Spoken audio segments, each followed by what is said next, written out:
Hola jóvenes, buenas tardes. ¿Pueden escucharme y ver la presentación? Sí, doctor.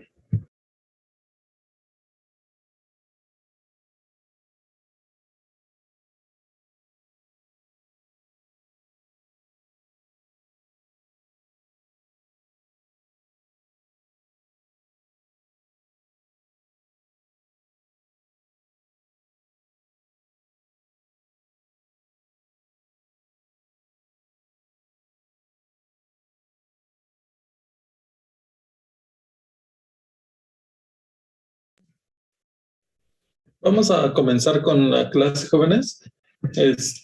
Buenas tardes, un gusto volver a saludarlos. Ya tengo las calificaciones del primer examen que realizamos cuando terminamos el primer bloque. A todos realmente les fue muy bien, estaba muy sencillo el examen. Prácticamente eran las preguntas que ya habíamos ido revisando poco a poco. Me falta nada más hacer la suma con todas las actividades que fuimos haciendo durante las clases, que también la mayoría los tienen completo. Nada más quería preguntarles rápidamente antes de comenzar.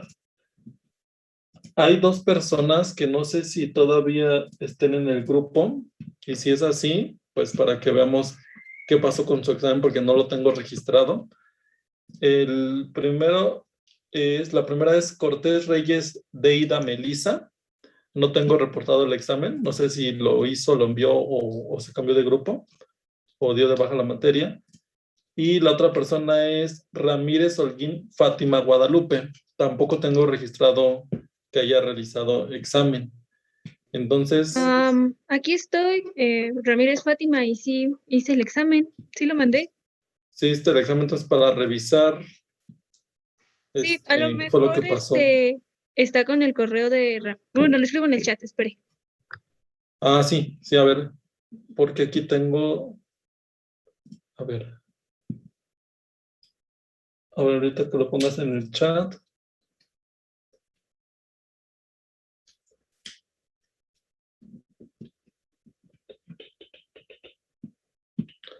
Y la otra compañera ya no está, no saben de ella.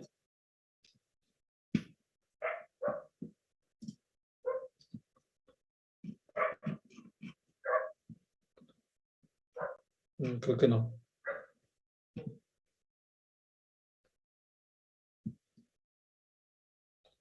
Ok.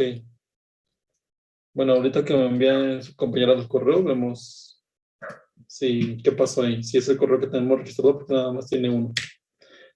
Bueno, entonces vamos a comenzar con el tema del día de hoy. Vamos a hablar con el profesor Pablo, ya terminaron la segunda unidad, que sería como la parte de la inmunología adquirida, donde el elemento principal es la presencia y la formación de anticuerpos. Ah, mira, Ramírez Fátima, yo creo que pasó eso. No tengo registrado ese correo con tu nombre. Tengo registrado uno que es de outlook.es. Déjame checar este correo que me envías por mensaje directo, a ver si ahí fue donde se filtró. Entonces, vamos a retomar el tema que vamos a comenzar. Como les decía, con el profesor Pablo vieron la parte de respuesta inmunológica que se centra principalmente en cómo se forman los anticuerpos, los diferentes tipos de anticuerpos y cuáles son algunas de las funciones biológicas que tienen estas moléculas. Ahora, con el conocimiento o más bien considerando el conocimiento que se adquirió hasta ese punto donde ya conocemos y podemos separar tanto la respuesta inmunológica como la respuesta inmunadaptativa, empezamos a preguntarnos si había forma de manipularla pues de cualquier manera, ¿no?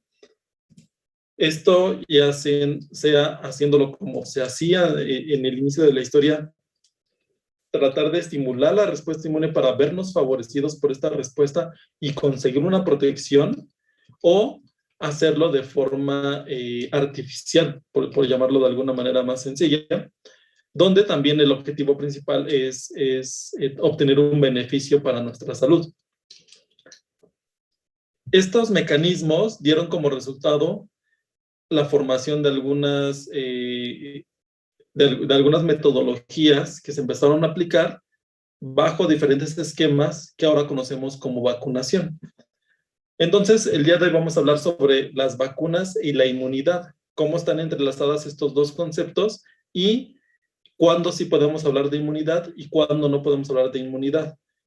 Qué tipos de vacunas hay, cuáles son las vacunas, las primeras vacunas que se hicieron, y vamos a revisar hasta lo más actual, que son las vacunas desarrolladas para el COVID-19, para prevenir el COVID-19.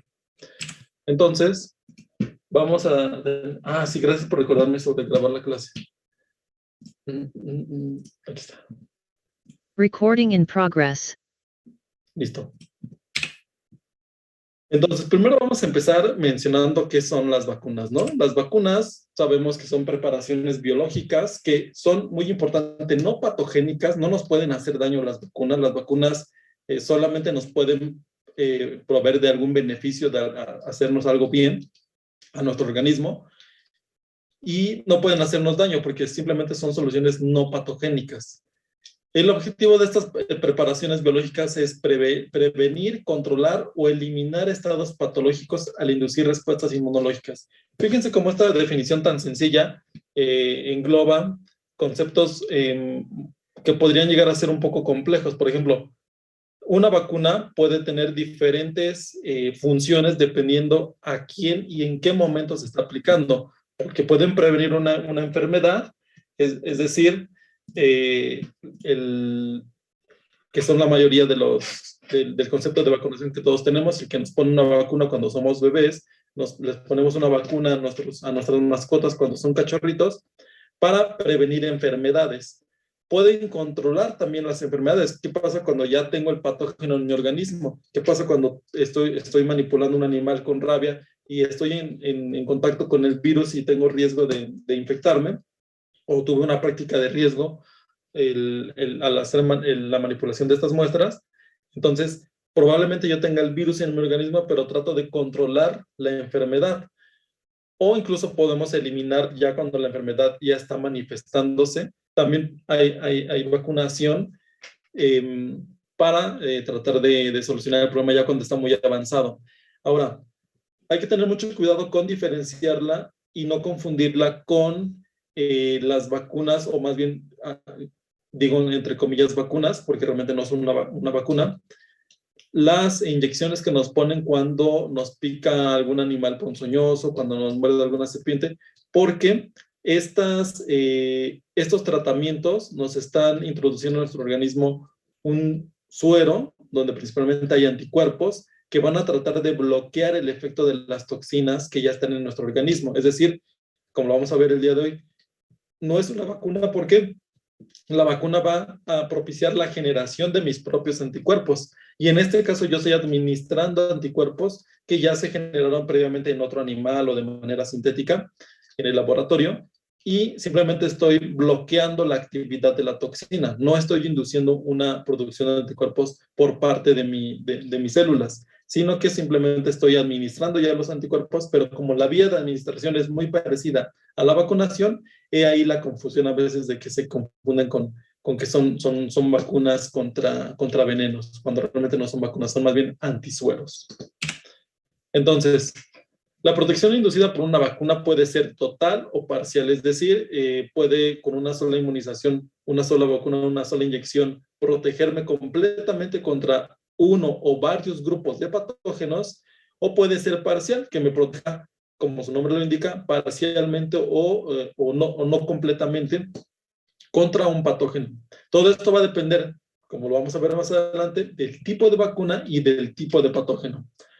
Y la duración va a ser variable. Ustedes seguramente conocen diferentes tipos de vacunas. Algunas solamente nos las tienen que poner cuando nacemos y con eso nos inmunizamos y estamos protegidos por toda la vida.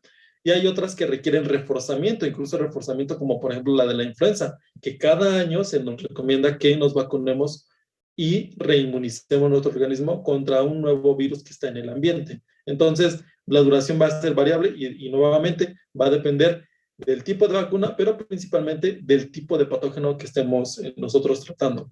Como lo vamos a ver a lo largo de la clase, muchas veces el diseño de las vacunas está condicionado al tipo de patógeno que estemos hablando. Muchas veces el patógeno va a dictar cómo se va a diseñar una vacuna y cómo se va a administrar, cada cuánto se va a inmunizar a la persona. Y esto va a depender si estamos hablando de un virus, de un parásito, de una bacteria. Todo esto va a influenciar la diferente manera de abordar y de preparar una vacuna. Tenemos vacunas preventivas, que son las que, como les decía, la mayoría las identifica, que son las vacunas que se aplican antes de que ocurra la enfermedad y el objetivo es evitarla. Esto sería como lo ideal, tratar de evitar la presencia de la enfermedad. ¿Por qué?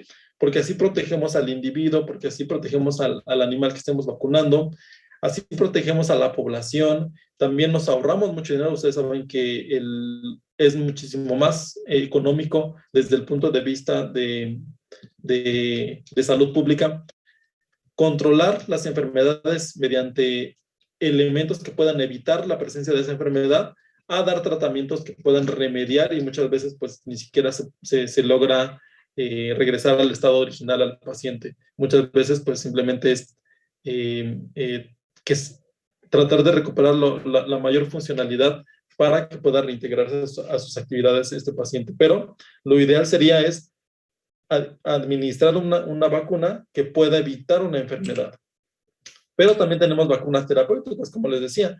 Estas se aplican ya instalada la enfermedad y esto se hace para controlar la enfermedad o incluso también para eliminarla.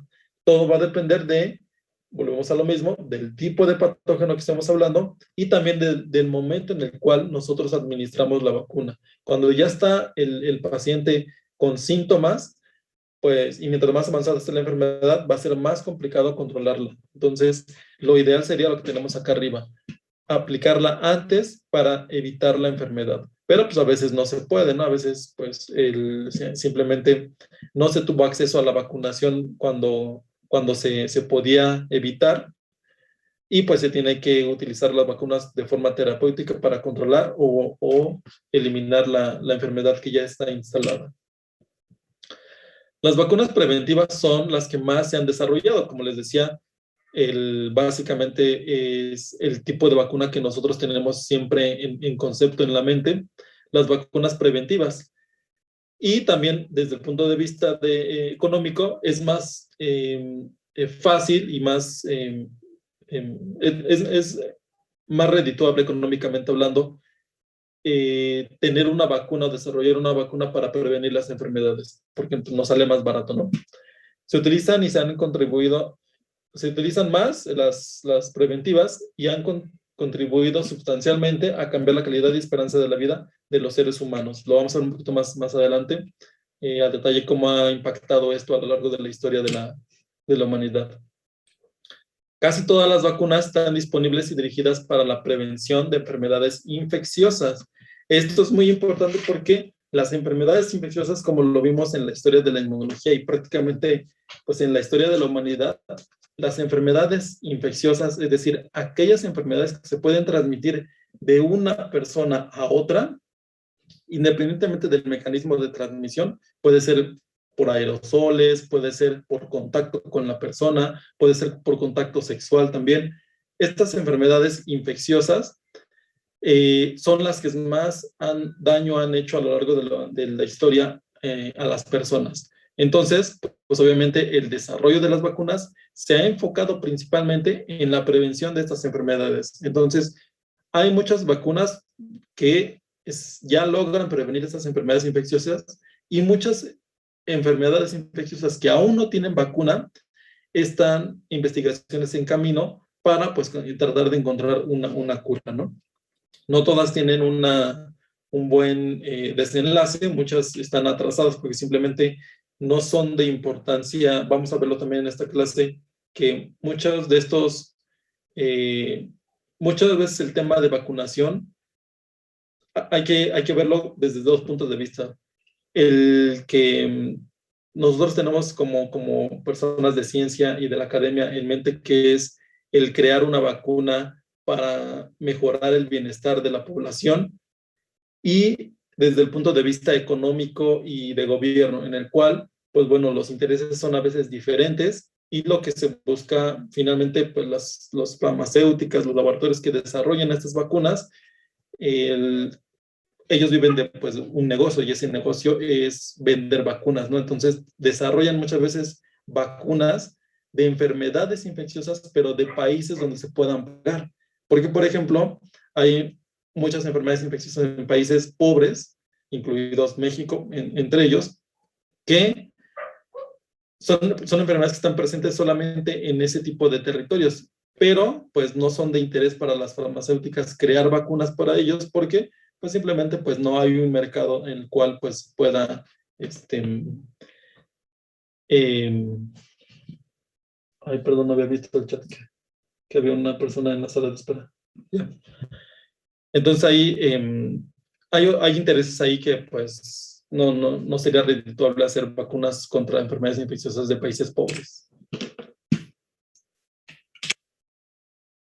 ¿Qué objetivo tiene la vacunación? ¿Para qué vacunamos? Pues nosotros tenemos que el objetivo de la vacunación es inducir una respuesta inmunológica.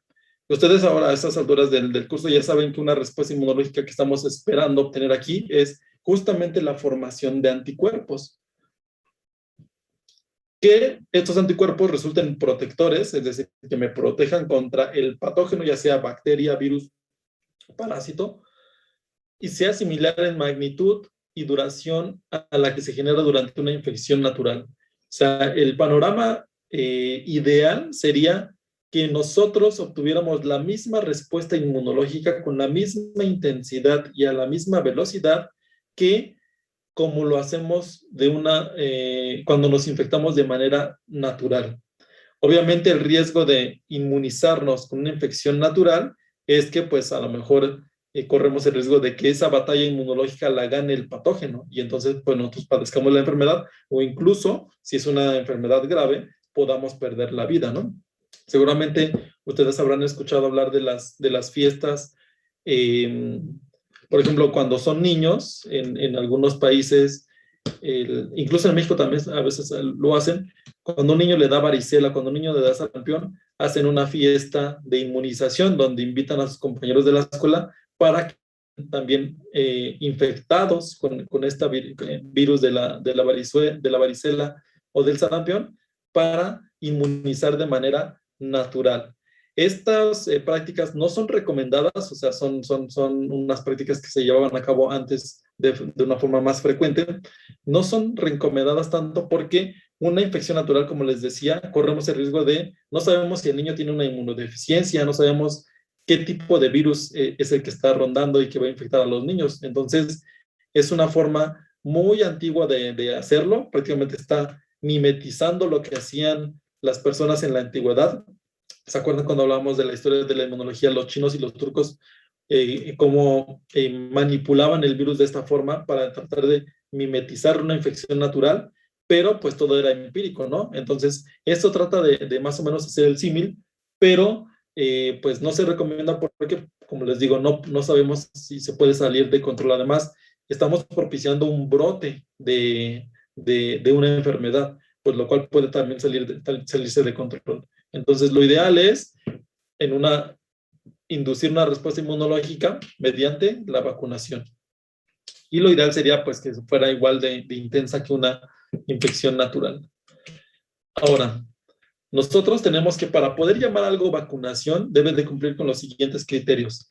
La vacunación es un proceso de aplicación de una vacuna en el marco de una planeación estratégica. Esto es fundamental, tener una estrategia que esté bien planeada, que tenga objetivos, que sepamos a qué tipo de población vamos a inmunizar, si vamos a inmunizar a niños, adultos, a niños y niñas. Por ejemplo, vamos a ver la vacuna del VPH, que solamente se le pone a las niñas.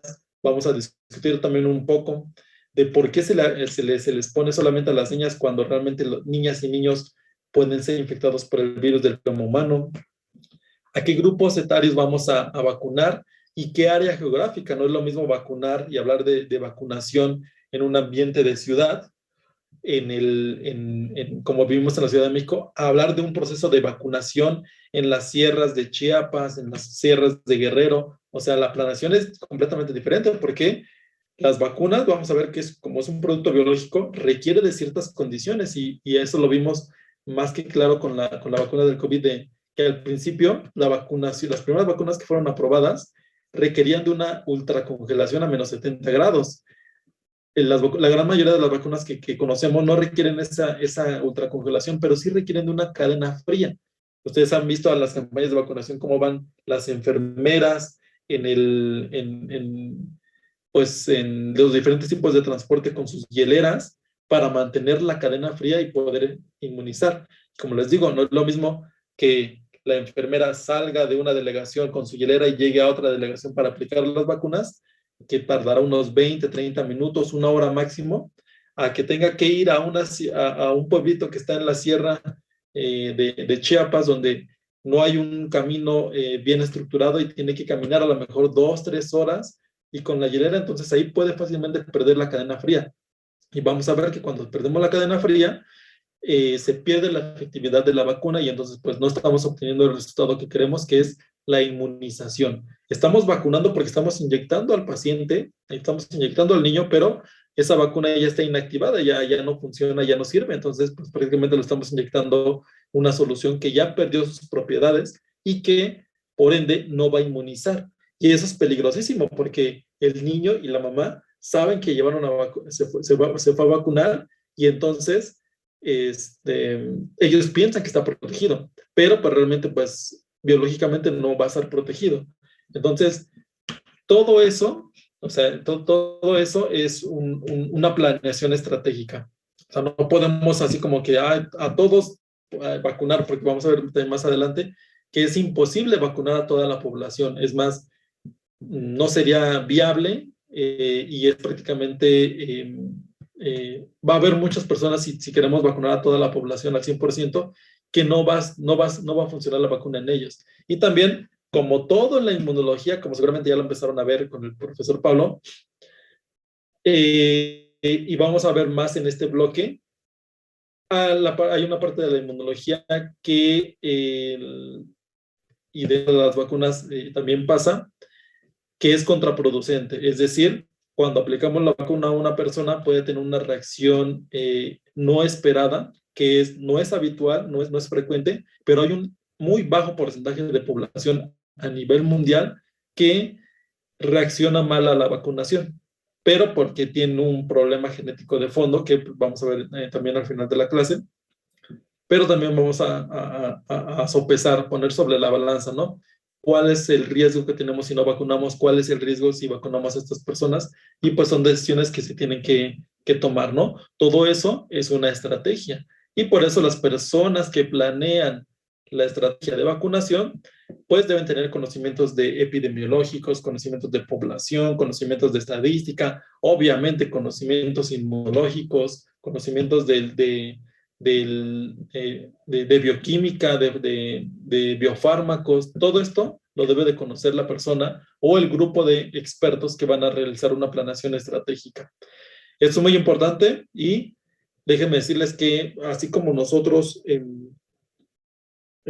pues siempre hemos sido críticos de las cosas que están mal en nuestro país, algo que hay que reconocer bien es que cuando se iniciaron los procesos de vacunación, México fue de los países que tuvieron mejor planeación estratégica. Incluso fue tan buena la planeación estratégica, es decir, la selección de población, la selección de las áreas geográficas para vacunar, fue tan bien diseñada que fue copiado por otros países. Inglaterra, Japón copiaron la estrategia que seguían México para contrarrestar diferentes enfermedades, principalmente la polio. Y pues bueno, estamos hablando de los años 80, de los años 70, cuando apenas estaba iniciando estos procesos de vacunación, ¿no? Ya también no quisiera entrar más a detalle de cuál fue, si fue o no buena la estrategia que se siguió con la última sistema de vacunación contra el SARS-CoV-2 para evitar el COVID-19, porque bueno, ahí hubieron varios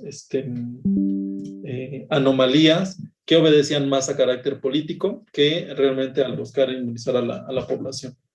Entonces, es súper importante, una vacunación, solamente podemos hablar de vacunación cuando estamos hablando de una planeación estratégica.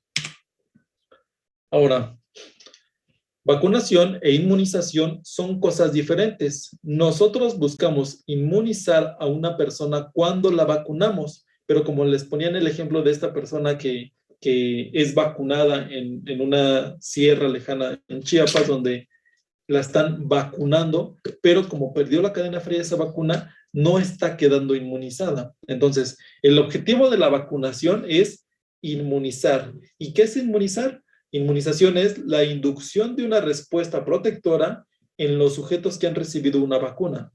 Lo ideal sería que todas las personas que reciben una vacuna, todas las personas que reciben un pinchazo en su hombro, queden inmunizadas, porque quiere decir que la vacuna está cumpliendo su función, que es inducir una respuesta que está protegiendo al individuo.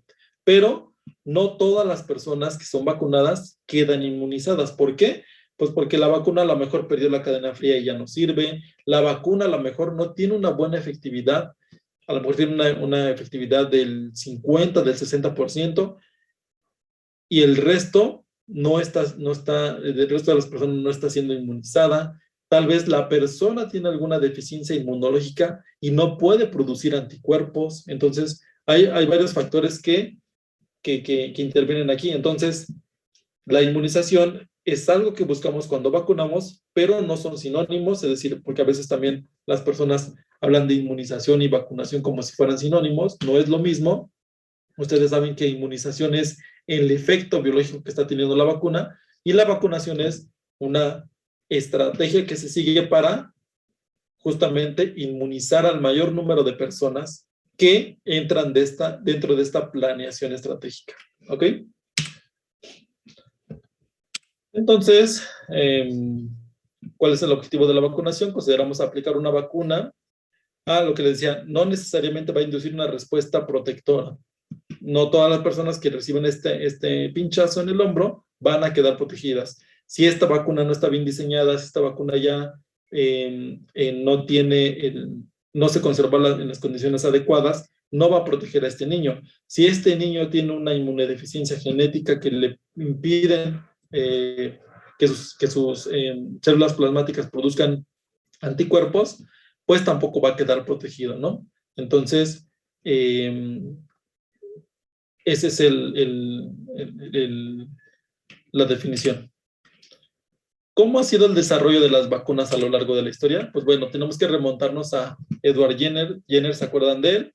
Fue la primera persona que documentó cómo se debería hacer el proceso de vacunación. Vean, esta fotografía me gusta mucho porque vemos a las mamás siempre son las que están más preocupadas por la salud de sus hijos. No quiere decir que los papás no, pero siempre históricamente las mamás han sido las que han procurado y velado por la salud de sus hijos. Vemos aquí como el proceso de vacunación es muy diferente a lo que conocemos hoy. Hay niños de diferentes edades. Eso quiere decir que las vacunas se aplican también en diferentes estados de la vida. No solamente en niños, vamos a ver más adelante que también hay vacunas hechas para adolescentes, para adultos e incluso para ancianos. Entonces, vemos también acá atrás, ¿se acuerdan de las vaqueras que gracias a la observación de las pústulas que ellas generaban en sus manos, pues fue como se dio lugar a la primera vacuna desarrollada y la primera vacuna documentada principalmente, ¿no? Entonces, desde los tiempos de la viruela, donde pues afortunadamente ya no vemos a niños como el que tenemos aquí en la fotografía, se logró desarrollar una vacuna que se aplicó y justamente este proceso de vacunación, y esta diapositiva me gusta mucho ponerla porque nos deja muy claro que este proceso de vacunación, esta metodología y este gran esfuerzo a nivel mundial dio como resultado que el 26 de octubre de 1979, la Organización Mundial de la Salud determina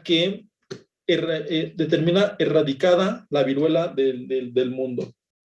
Entonces, a partir de esta fecha, donde sacó un comunicado de la Organización Mundial de la Salud, donde se dice que la viruela ha sido erradicada. Ya no hay ninguna persona con viruela en el mundo. Y por ende, podemos suspender la vacunación de la viruela.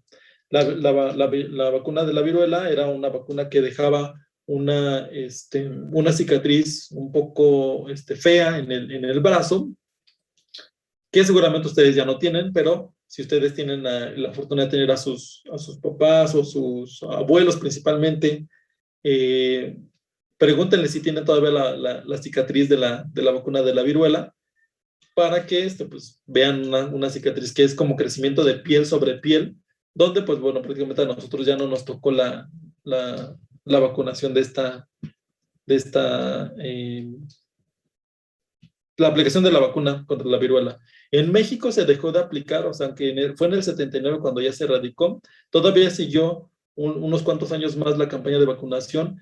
Dependiendo de la región de México, por ejemplo, en el área metropolitana, hasta el 83, 84, todavía había algunos lugares donde se estaba vacunando todavía con viruela, ¿no? Era vacuna que ya se tenía producida, entonces, pues finalmente se siguió aplicando la vacunación, pero pues el 26 de octubre del 79 fue cuando dictaminó la OMS que ya fue erradicada, ¿no? Actualmente ya no hay en ningún país ya no está considerada la vacunación contra la viruela.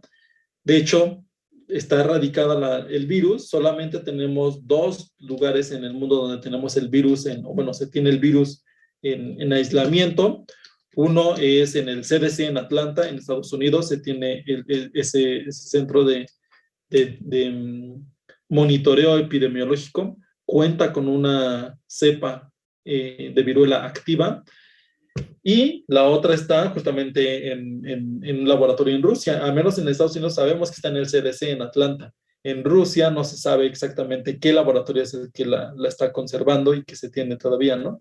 La Organización Mundial de la Salud ha hecho un llamado tanto a Estados Unidos como a Rusia para que se elimine el virus. No tiene ninguna razón de ser que se sigan conservando las cepas. Ambos países no la quieren destruir o desechar, porque, pues bueno, se excusan en la investigación científica. Dicen que, pues, se sigue manteniendo con el objetivo de seguir desarrollando vacunas y seguir haciendo investigación científica, ¿no? Lo cual, pues, no tiene mucho caso, porque, pues, si está erradicada la enfermedad, ¿por qué vas a seguir haciendo investigación sobre un virus que pues, ya no está circulando en el ambiente, ¿no? Esto, como vamos a ver a lo largo de la clase, pues, tiene muchas implicaciones políticas, ¿no? O sea, que justamente 2 países que son de pensamientos políticos opuestos son los que tienen cepas todavía de un virus que actualmente nadie en el mundo, muy pocas personas, solamente les digo sus papás si son de edad avanzada o sus abuelos, están protegidos, porque el resto pues no estamos protegidos, ¿no? Ya no fuimos inmunizados contra la viruela. Entonces esto obedece más a temas políticos que a científicos, y pues bueno, así las cosas con la vacunación de la viruela. Pero vean, la vacunación dio como fruto la única enfermedad infecciosa erradicada en la historia de la humanidad, y prácticamente va a ser la única, porque ahora ya va a ser prácticamente imposible que otra enfermedad pueda erradicarse, ya sea por vacunación o por la generación de anticuerpos, de anticuerpos terapéuticos o la generación de antibióticos. Prácticamente es imposible que otra enfermedad sea erradicada, como lo fue con la vacuna. Con la vacuna de la viruela. Entonces, día muy importante en la humanidad, en la historia de la humanidad. En la actualidad, el desarrollo y obtención de las vacunas es el resultado de interacción de muchas profesiones, ya lo mencionábamos hace un momento, y con especialidades muy diversas. Necesitamos a personas que sepan de biología molecular, sepan de inmunología, sepan de veterinaria, porque como lo vamos a ver, y seguramente ustedes ya lo saben, las pruebas se hacen justamente en animales, y todo lo que nosotros conocemos sobre las vacunas primero se prueban en animales que en las personas. Mencionan aquí en el chat arma biológica. Sí, justamente es lo que pues nosotros esperemos que nunca pase, pero pues no hay un objetivo científico, no hay un objetivo de vacunación, o sea, es puro tema político, ¿no? ¿Qué contiene una vacuna? ¿De qué está hecha una vacuna? Las preparaciones de las vacunas contienen 3 elementos principalmente. Tenemos una solución que contiene al agente unitario activo o inactivo o componentes subunitarios únicos o mezclado. En pocas palabras, el patógeno, el virus, la bacteria que del cual queremos hacer una vacuna. Tiene conservadores para mantener, conservadores y estabilizadores para mantener el patógeno en buenas condiciones y que pueda ser reconocido que pueda ser reconocido por mi sistema inmunológico y pueda generar anticuerpos. Y tiene también un adyuvante.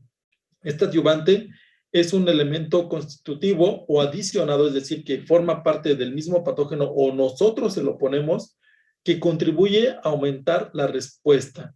Entonces, en palabras más sencillas los 3 elementos son el patógeno, virus o bacteria, un pedacito del virus, un pedacito de la bacteria o incluso completo puede estar, un conservador que mantenga la estabilidad del patógeno previamente mencionado y un adyuvante. Esto va a potenciar la respuesta inmunológica una vez que esté dentro de mi organismo toda esta mezcla, ¿no? Entonces, estos 3 elementos forman las vacunas. Todas las vacunas tienen estos 3 diferentes elementos.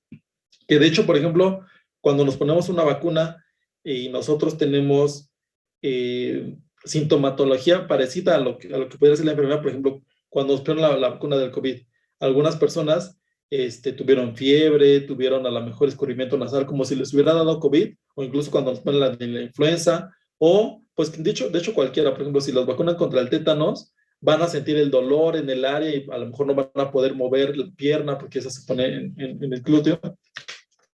Todos estos malestares, a diferencia de lo que uno creyera que lo está generando pues el patógeno, no, todos estos malestares lo genera el adyuvante.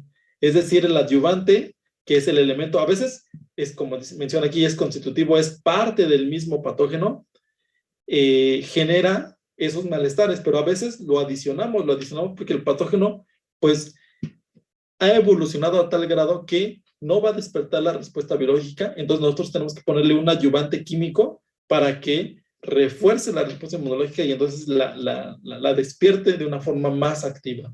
Entonces, todos esos malestares muchas veces son ocasionados por el adyuvante y no por el mismo patógeno que pues ya está inactivado, es una parte a veces del patógeno solamente.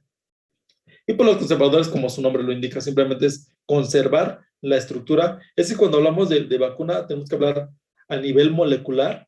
Y ustedes saben que a nivel molecular tenemos proteínas que tienen diferentes formas, estructuras primaria, secundaria, terciaria y cuaternaria. La estructura terciaria y cuaternaria de las proteínas son las que hay que conservar. Entonces, estos elementos van a conservar esa estructura tridimensional de las proteínas que están presentes en el patógeno, que van a despertar mi respuesta inmunológica. ¿Cuántos tipos de vacunas hay?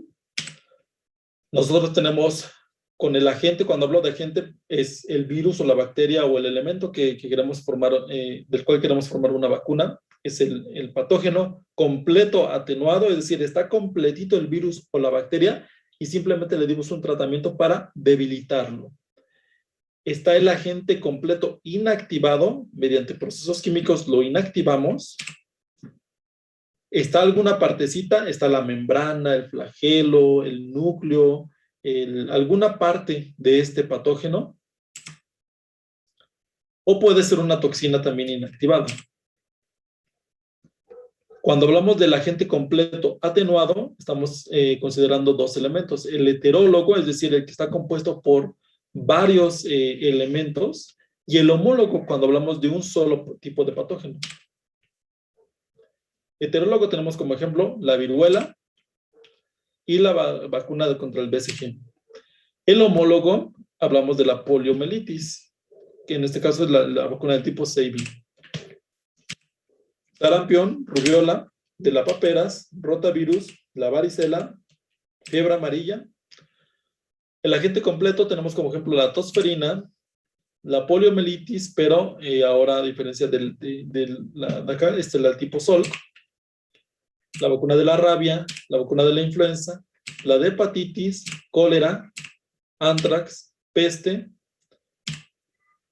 La de toxinas inactivadas tenemos la toxoide tetánico, que realmente cuando nosotros nos vacunamos contra el tétanos, no nos estamos protegiendo contra, ustedes saben que el tétanos es producido por una bacteria, pero la bacteria no es quien produce el tétanos, sino más bien los subcomponentes, es decir, la toxina producida por esa bacteria, los desechos, que es una toxina para nosotros producida por esa bacteria se llama Clostridium tetanium.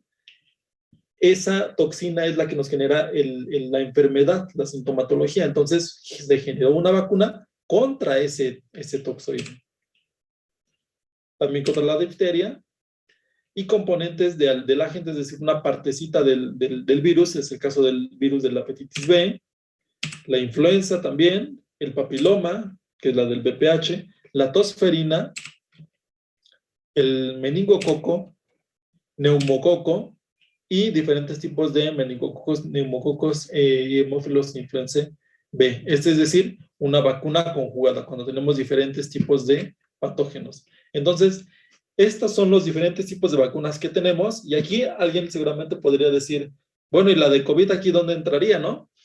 La de COVID, como lo vamos a ver más adelante, es una vacuna especial, por llamarlo de alguna manera, en la cual también dada por la premura con la cual se requirió esta vacuna, la generación de esta vacuna, nosotros echamos mano, o bueno, nosotros como si hubiera participado en la generación de la vacuna, la comunidad científica generó una vacuna a partir de diferentes metodologías de modificación genética, las cuales nosotros no podemos meterla en ninguna de estos tres grupos porque no es una partecita del virus, no es un agente completo inactivado. Hay algunas vacunas que están todavía en desarrollo contra COVID-19, más bien contra el SARS-CoV-2 que genera COVID-19, que están tratando de debilitar el virus.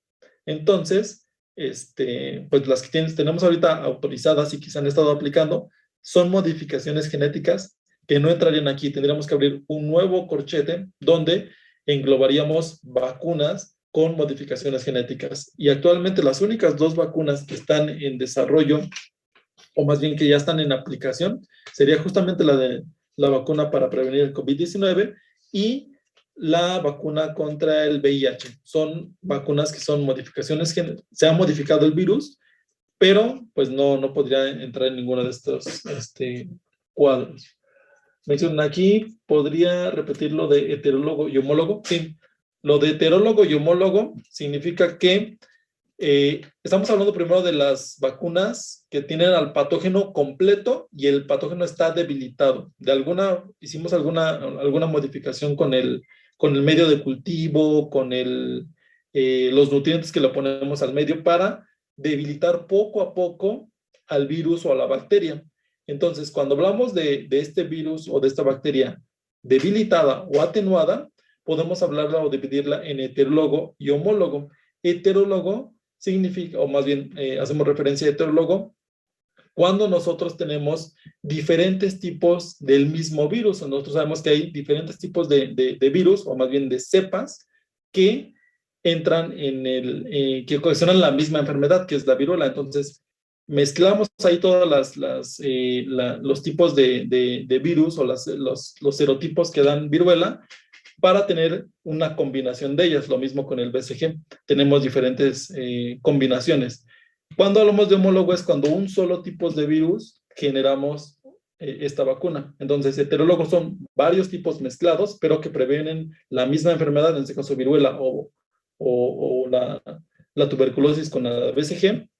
Y hablamos de homólogo cuando es un solo serotipo de virus o de patógeno. Y aquí tenemos todos estos ejemplos, ¿no? Las vacunas convencionales tenemos diferentes tipos. Vamos a tener obviamente ventajas y desventajas. O sea, dependiendo del tipo de vacuna vamos a tener estas ventajas o desventajas. Cuando hablamos de vacuna atenuada, las grandes ventajas de esta vacuna es que son muy inmunogénicas, es decir, despiertan una respuesta inmunológica muy potente que muchas veces solamente necesitamos una o máximo 2 dosis a lo largo de toda nuestra vida para quedar protegidos pues prácticamente todos nuestros años, ¿no?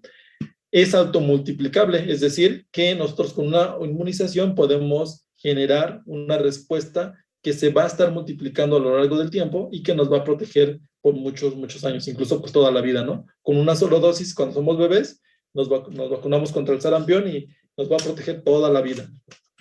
Desventajas, si tenemos un riesgo de infección progresiva en inmunodeprimidos, es decir, cuando tenemos una vacuna atenuada y sabemos que la persona o el bebé tiene alguna inmunodeficiencia, no debemos de aplicarla. Entonces, todas estas vacunas que me regreso a la anterior, que son agente completo atenuado, vacuna contra la viruela, contra el BCG, polio de Sabin, porque tenemos otra polio de Salk, esas sí podemos aplicarla a personas inmunosuprimidas, sarampión, rubiola, paperas, rotavirus, varicela, fiebre amarilla, todos estos tipos de vacunas no se las podemos poner a una persona inmunodeficiente.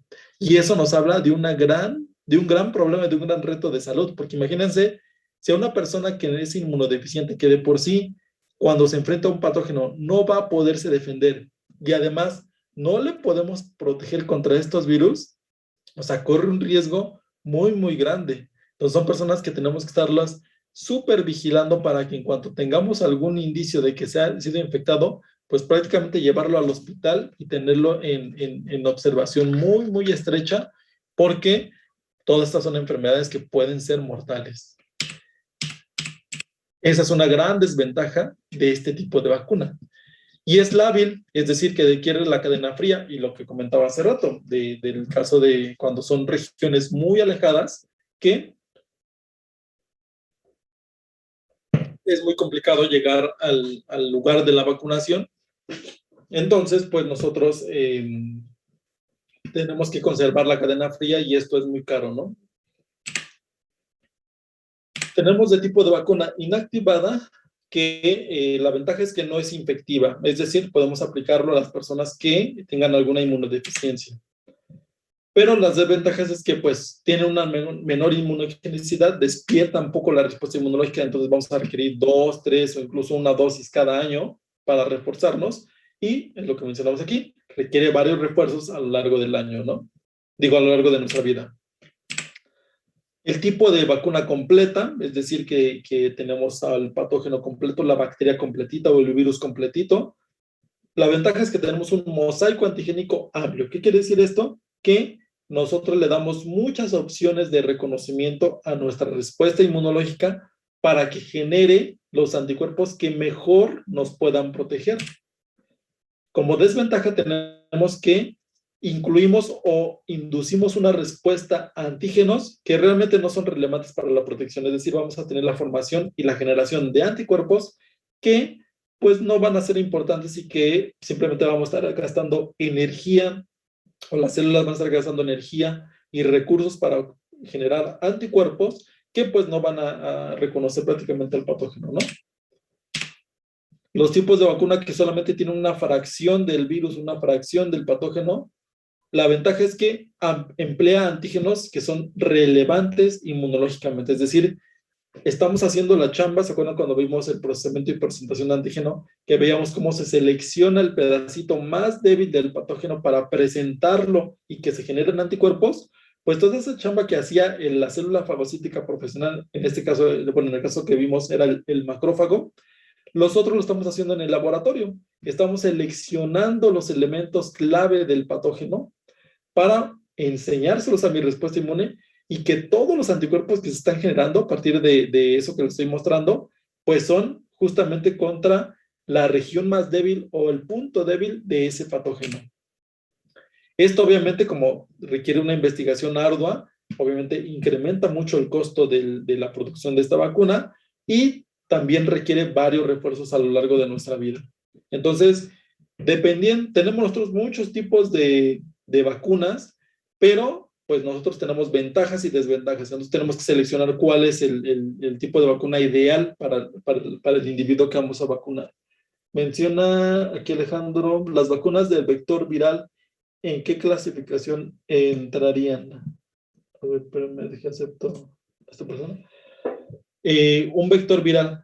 Un vector viral, aquí tendríamos, como les decía, tendríamos que abrir otro apartado donde entrarían todas estas vacunas con vectores virales, que son prácticamente la del virus del SARS-CoV-2 para evitar COVID-19, y también la vacuna del VIH. Entonces, son las dos únicas vacunas que... Hay otras vacunas que también se están generando o están en etapas muy tempranas de desarrollo, pero estas son las más avanzadas. De hecho, pues la de COVID ya se están aplicando, ¿no? Entonces, tendríamos que abrir otra fracción donde irían las modificadas genéticamente. Son vacunas que el patógeno, principalmente el virus, porque es difícil modificar genéticamente una bacteria, es más fácil modificar el virus porque simplemente el virus es más sencillo, tiene menor información genética y entonces podemos tener más control. Cuando hablamos de una modificación de bacterias, estamos hablando ya de cientos de miles de veces más grandes el material genético comparado con el virus. Y cuando hablamos de una célula ya eucariótica como la de las células humanas, es todavía muchísimo más difícil hacer la modificación. Ahora, la modificación genética como tal no es complicada. Se puede hacer, incluso se ha hecho desde hace más de 20, 25 años, se han hecho modificaciones genéticas tanto a virus, bacterias, hongos e incluso células eucarióticas, células humanas o células de animales. Desde prácticamente cuando empezó la clonación, se han hecho modificaciones genéticas. Ahora, lo que es difícil aquí es controlar todas las vértices, todas las aristas que se desprenden de una modificación genética. Nosotros, de manera natural, podemos tener modificación genética en nuestro organismo y tenemos mecanismos moleculares que reparan esa modificación genética para evitar, pues, daños, ¿no? Y aún así, con esos mecanismos tan complejos, prácticamente es muy probable que en alguna etapa de nuestra vida se llega a desarrollar algún tipo de mutación o incluso con la presencia de un cáncer. Ahora, si nosotros lo hacemos genéticamente en el laboratorio, con una manipulación, es más difícil controlar estas variantes, ¿no? Entonces, lo más sencillo es hacerlo en un virus, donde el virus pues tiene menor información y pues tienes menos información, son menos las consecuencias que pueden ocurrir, ¿no? Entonces, tendríamos que abrir otro corchete, otro cuadrito aquí, donde englobaríamos las vacunas que son de modificaciones genéticas. En este caso, como menciona Alejandro, las de vector viral. Ventajas de esa tipo de vacuna es que los tiempos para la producción y para la investigación son más cortos que lo que llevaría cualquiera de estos tipos de vacuna. Las desventajas es justamente que requeriríamos varios refuerzos. Prácticamente varios refuerzos, estamos hablando de al menos uno por año, porque como algunas publicaciones empezaron ya a salir con las vacunas aplicadas a los primeros pacientes, incluso en China, contra la vacuna de COVID, se ha visto que la protección prácticamente a algunos pacientes les dura 4 o 6 meses. Entonces estamos hablando que, a diferencia de la influenza, pues si no se mejoran los mecanismos y la producción de vacuna, nos vamos a tener que estar vacunando contra COVID al menos 2 veces al año. Entonces, sería una gran desventaja, ¿no? Porque además eso aumentaría el costo. No es lo mismo vacunar a una persona una vez al año que tenerla que vacunar 2 veces. Ahora, si son vacunas que requieren de un refuerzo a las 4 o a las 8 semanas, eso incrementa el costo 3 o 4 veces más. Entonces, sería una gran desventaja. ¿Cómo se induce la inmunidad? Nosotros tenemos que las vacunas contienen PAMs como antígenos. Nosotros habíamos mencionado que los PAMs son patrones moleculares asociados a patógenos, es decir, la partecita, el punto débil del patógeno, el punto débil del virus, el punto débil de la bacteria, son lo que nosotros vamos a presentarle a mi respuesta inmunológica para que cree anticuerpos y me genere una protección. Ahora, los PAMs también son la causa de las molestias el primer día, pero son indispensables para la inducción de la respuesta adaptativa. Estos PAMs, como les decía, cuando hablamos del adyuvante, forman parte en algunos casos en algunas vacunas de la misma vacuna, es decir, en algunos casos el patógeno tiene estos elementos en su estructura que funcionan para estimular la respuesta inmunológica y generar esta respuesta que estamos esperando. Menciona aquí, ¿qué se refiere con mosaico antigénico amplio? Mosaico antigénico amplio quiere decir que nosotros cuando tenemos una bacteria, nosotros en la bacteria tenemos la membrana, tenemos el flagelo, tenemos lipopolisacáridos en la superficie, tenemos algunas proteínas ancladas a la superficie. Todos estos elementos son como un rompecabezas. Entonces, mientras más complejo se hace el rompecabezas, porque hay bacterias que tienen todo esto que les menciono, y hay bacterias que a lo mejor nada más tienen una membrana simplemente, y es muy sencilla, ¿no? O si nos vamos a comparar una bacteria con un virus, el virus simplemente es su nucleocápsida o la cápsula que está protegiendo el material genético y adentro del material genético. Y a lo mejor una o dos enzimas en el interior.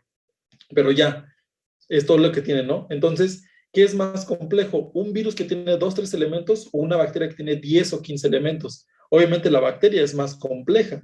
Entonces, a eso se le llama mosaico antigénico. Mosaico porque pues, es como el mosaico de los baños. Tenemos diferentes mosaicos pegados. Entonces, la bacteria va a tener como 15, 20 mosaicos y el virus va a tener 3 mosaiquitos. Entonces, mientras más opciones tengamos, mientras el mosaico antigénico sea mayor, voy a tener más opciones, mi respuesta inmunológica va a tener más opciones para reconocer.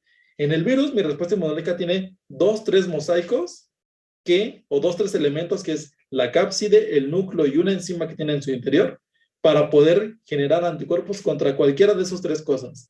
En cambio, vemos a la bacteria grandota con 15, 20 mosaicos en superficie.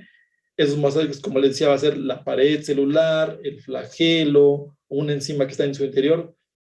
Va a tener 15 o 20 elementos para poder generar una respuesta inmunológica. Entonces, eso es mosaico antigénico amplio. Mientras más grande tenga ese mosaico, mientras más elementos, voy a tener también más herramientas de dónde generar anticuerpos. Tenemos también diferentes vías de administración. Nosotros vamos a poner vacunas como la polio, el rotavirus vía oral. Vamos a tener vacunas de forma intradérmica como la BCG. Vamos a tener subcutáneas, como sarampión, rubela, paperas y varicela, y vamos a tener intramusculares, todas las que tenemos aquí, ¿no? Que son la gran mayoría. Entonces, también la vía de administración va a depender, o vamos a seleccionarla dependiendo del tipo de vacuna que estemos tratando, ¿no? Todo esto, o la vía de administración se selecciona porque se han probado prácticamente todas las vías, se prueban para todas las vacunas y se mide cuál es la mejor producción de anticuerpos. Entonces, pues cuando se determina cuál es la que produce mejor anticuerpos, es la que se selecciona y es la que pues se aplica a la población en general. ¿Cuál sería la ideal? Pues la ideal sería una que tuviéramos facilidad y velocidad de aplicación, que sea rápido, ¿no? Que la aplicación no sea hecha por un personal que requiere una preparación. Para ustedes no habrá ningún problema. Ustedes a lo mejor saben aplicar una vacuna, una inyección y podrían hacer participar en una campaña de vacunación. Pero pues hay personas que pues requieren, porque saben manipular animales, porque saben manipular una inyección. Pero pues muchas personas pues nunca han estado en contacto ni con animales ni con aplicando inyecciones, ¿no? Entonces, que sea de aplicación fácil, que no se requiera a personal preparado, que sea aceptado socialmente. Fíjense que hay una gran cantidad de personas que no se vacunan por el simple hecho de que no les gustan las inyecciones. La única razón que refieren para no vacunarse no son, ni siquiera hablemos de estas corrientes antivacunas que también vamos a hablar más adelante de ellos. Simplemente no se vacunan porque no aceptan que las vacunen. Entonces, simplemente una administración ideal sería pues, que sea aceptada socialmente, que no haya riesgo de contaminación cruzada, es decir, que si me ponen una inyección no pueda por error pincharme yo o que pueda vacunar a una persona a 2 personas con la misma jeringa, o sea, por errores que parecieran como muy, muy tontos si los hablamos así. Imagínense una persona que está aplicando vacuna y ya lleva 100, 200, 500, 1000 personas vacunadas, pues entras en una especie como de rutina en la cual pues te puedes pinchar tú, puedes equivocarte, no saber si, a ver, ya vacuné con esta jeringa o no. Entonces, que no haya riesgo de contaminación cruzada sería lo ideal, que no se desperdicie. Ya vieron que también hasta hubo una polémica con la vacunación de COVID, se estaba desperdiciando mucha residuo de los viales de vacunas. Obviamente que cueste poco, porque si queremos vacunar a la mayor población posible, pues lo ideal es que el costo sea reducido, que no requiera cadena fría, porque pues, no podemos llevarlo a todos los estados, a todas las regiones, si requiere de una cadena fría. Entonces, como resultado, pues tenemos que la vía de administración ideal sería tener una vacuna que sea oral o que sea en aerosol. Entonces, esto sería como lo ideal. No todas las vacunas se pueden, pero pues sería como lo ideal, ¿no? Porque cumpliría con estos puntos que vemos aquí.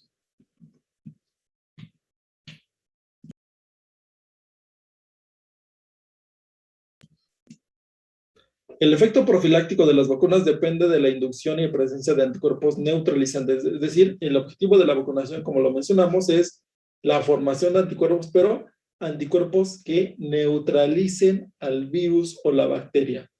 Es decir, anticuerpos neutralizantes. Es lo que queremos generar.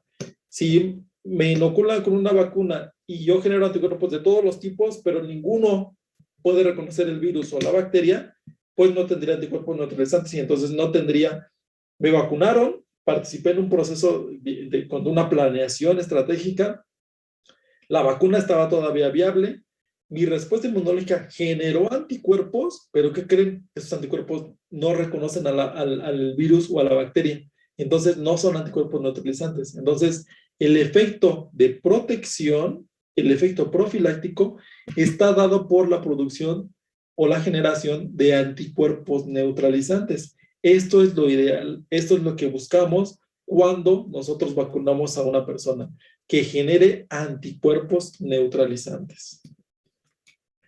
¿Qué son los adjuvantes? Esto ya lo mencionamos, son compuestos químicos o que están presentes en la bacteria, en el virus, o incluso podemos nosotros adicionarlos. ¿Cuándo debemos de vacunar? Pues bueno, lo ideal sería vacunar antes de que se presente la enfermedad, pero para aquí tenemos que hablar qué tipo de enfermedad. Hay enfermedades que se presentan al inicio de la vida.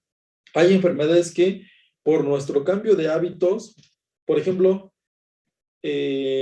cuando nosotros estamos en los primeros años de la vida, estamos en contacto con la tierra del patio, estamos en contacto con otros niños, estamos en contacto donde desenvolvemos en un ambiente donde hay cierto tipo de virus y bacterias y pues de esos hay que protegernos, ¿no? Cuando entramos a la adolescencia, empezamos el despertar sexual, en el cual pues tenemos interacciones con nuestra pareja, entonces intercambiamos microbiota, estamos en contacto con bacterias y virus que antes no estábamos, entonces requerimos otro tipo de protección. Y cuando nos acercamos al final de nuestra vida, nuestra respuesta inmunológica también va cambiando, a lo mejor va decreciendo porque ya no tenemos la misma protección que teníamos cuando éramos jóvenes o cuando éramos niños, entonces requerimos refuerzos para protegernos de enfermedades que pues antes simplemente mi respuesta inmunológica era capaz de defenderme. Entonces, dependiendo de la etapa de vida, es el tipo de vacuna que vamos a nosotros a proteger, no, o más bien que vamos a administrar. Entonces, prácticamente a lo largo de toda nuestra vida hay que llevar a cabo la vacunación. Obviamente hay puntos importantes como son los primeros años en la vida en la cual tenemos inocencia inmunológica, en la cual pues nosotros no estamos protegidos porque simplemente no hemos estado en contacto y no se han entrenado suficientemente bien mi respuesta inmunológica y hay que protegerlo. Y también al final de la vida donde mi respuesta inmunológica va decayendo y pues también corro más riesgo, ¿no? A lo mejor el centro entre los 20 y los 50, 60 años sería la etapa en la cual, y de hecho es lo que vemos, menos vacunación se requiere porque nuestra respuesta inmunológica es competente y podemos contrarrestar cualquier infección o la mayoría de las infecciones. Claro, todo esto hablando de una persona inmunocompetente, es decir, que su respuesta inmunológica pueda reaccionar bien y que me proteja adecuadamente. ¿Cuándo debemos de vacunar a los niños? Pues como les decíamos aquí, la inocencia inmunológica. Lo ideal sería que la mamá le amamantara a su bebé y así le confiriera una protección donde nosotros tenemos los primeros meses. De hecho, desde antes de que nazca el bebé, ya le estamos nosotros pasando protección por anticuerpos. Cuando el bebé nace y los primeros meses, prácticamente depende al 100% de los anticuerpos que le está pasando la mamá a través de la leche. Conforme va pasando el tiempo, los bebés van produciendo sus propios anticuerpos de diferentes tipos, anticuerpos de IgG, de IgM, pero si vemos en el primer mes, en el segundo mes, la cantidad de anticuerpos presentes en un bebé producidos por él mismo son muy pequeñas. Esto no sería suficiente para protegerlo. La mamá tiene que proveer de esta protección.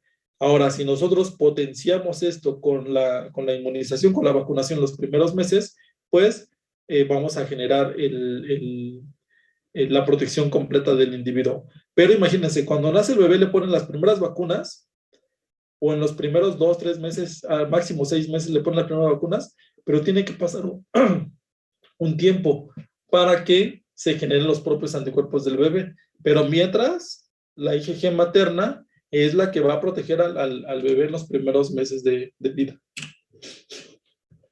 Los adolescentes completamos esquemas de vacunación que tuvimos en la infancia primaria.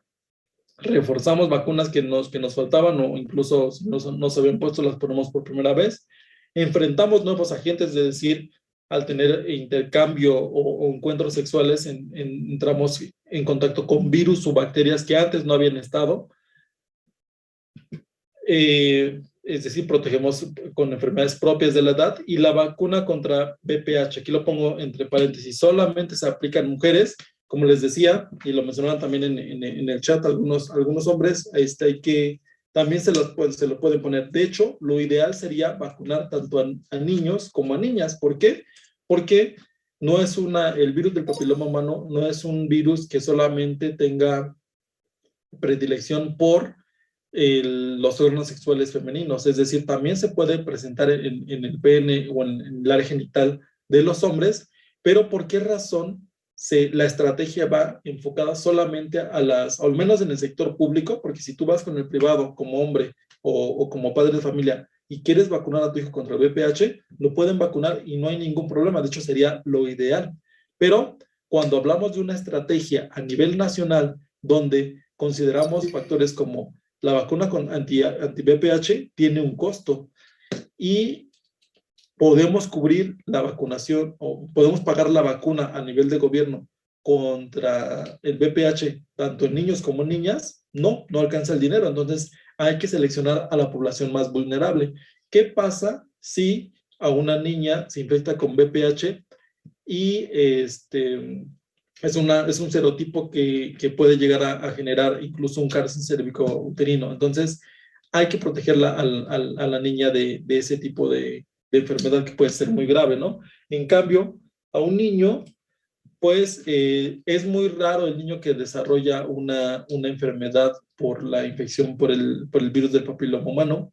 Sí los hay, pero los casos son muy pocos, ¿no? Entonces, no se comparan con los casos de niñas que fueron infectadas con el virus del VPH. Entonces, por esa razón, selecciona un solo tipo de población, en este caso fueron solamente las niñas, para protegerlas. Lo ideal sería proteger tanto a niños como a niñas, porque también estamos protegiendo a los niños que pues llegaron a generar alguna enfermedad, ¿no? Además de que no es lo ideal, pero pues si los niños y las niñas tienen relaciones sexuales, o más bien ya en la adolescencia, tiene sus primeras relaciones sexuales sin protección, pues se va a estar diseminando este virus, ¿no?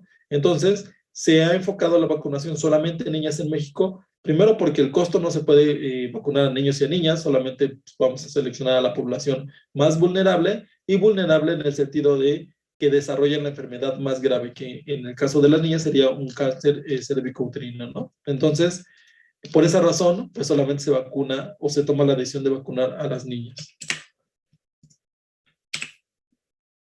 Adultos, consideramos riesgos profesionales, es decir, si ustedes van a trabajar cuando salgan a práctica como veterinarios en algún rastro o con alguna especie específica que podría transmitir el virus de la rabia, pues obviamente por su riesgo profesional tienen que vacunarse contra la rabia, contra el tétanos, contra la polio, contra diferentes enfermedades que podrían, por su profesión, estar en riesgo, ¿no? Y obviamente si la vacuna antitetánica en embarazadas, esto obviamente, y no solamente embarazadas, sino si tú tienes una vas a tener una cirugía de alto riesgo, pues las embarazadas, claro que van a tener una cirugía de alto riesgo, ya sea por la cesárea o por una emergencia durante el embarazo, digo, durante el parto natural, tienen que vacunarse contra el tétanos porque pues corren el riesgo de que pues algún instrumento que son metálicos tengan la presencia de la bacteria o de alguna toxina tetánica que podría generar pues una enfermedad, ¿no? En este caso el tétanos. Entonces, en el adulto por su riesgo profesional o si va a ser sometido a alguna práctica específica, por ejemplo, una cirugía de alto riesgo. Los abuelitos o los adultos mayores, declinación de la capacidad de la respuesta, es decir, como ya su respuesta inmunológica va decayendo a lo largo de la vida, en los últimos años, hay que reforzarlo y hay que protegerlo con vacunas.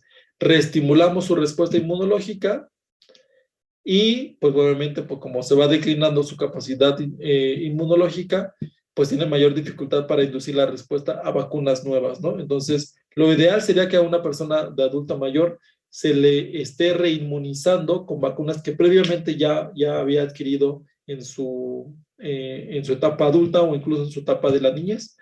Lo ideal sería, claro que si esa persona jamás se vacunó, pues habría que ponerle todas las vacunas, pero pues considerando que muchas veces pues no va a despertar una respuesta como lo haría una persona normal. Menciona aquí Ana, y en las vacunas que se les ponen a las embarazadas cuando el grupo sanguíneo es incompatible, ¿de qué tipo es?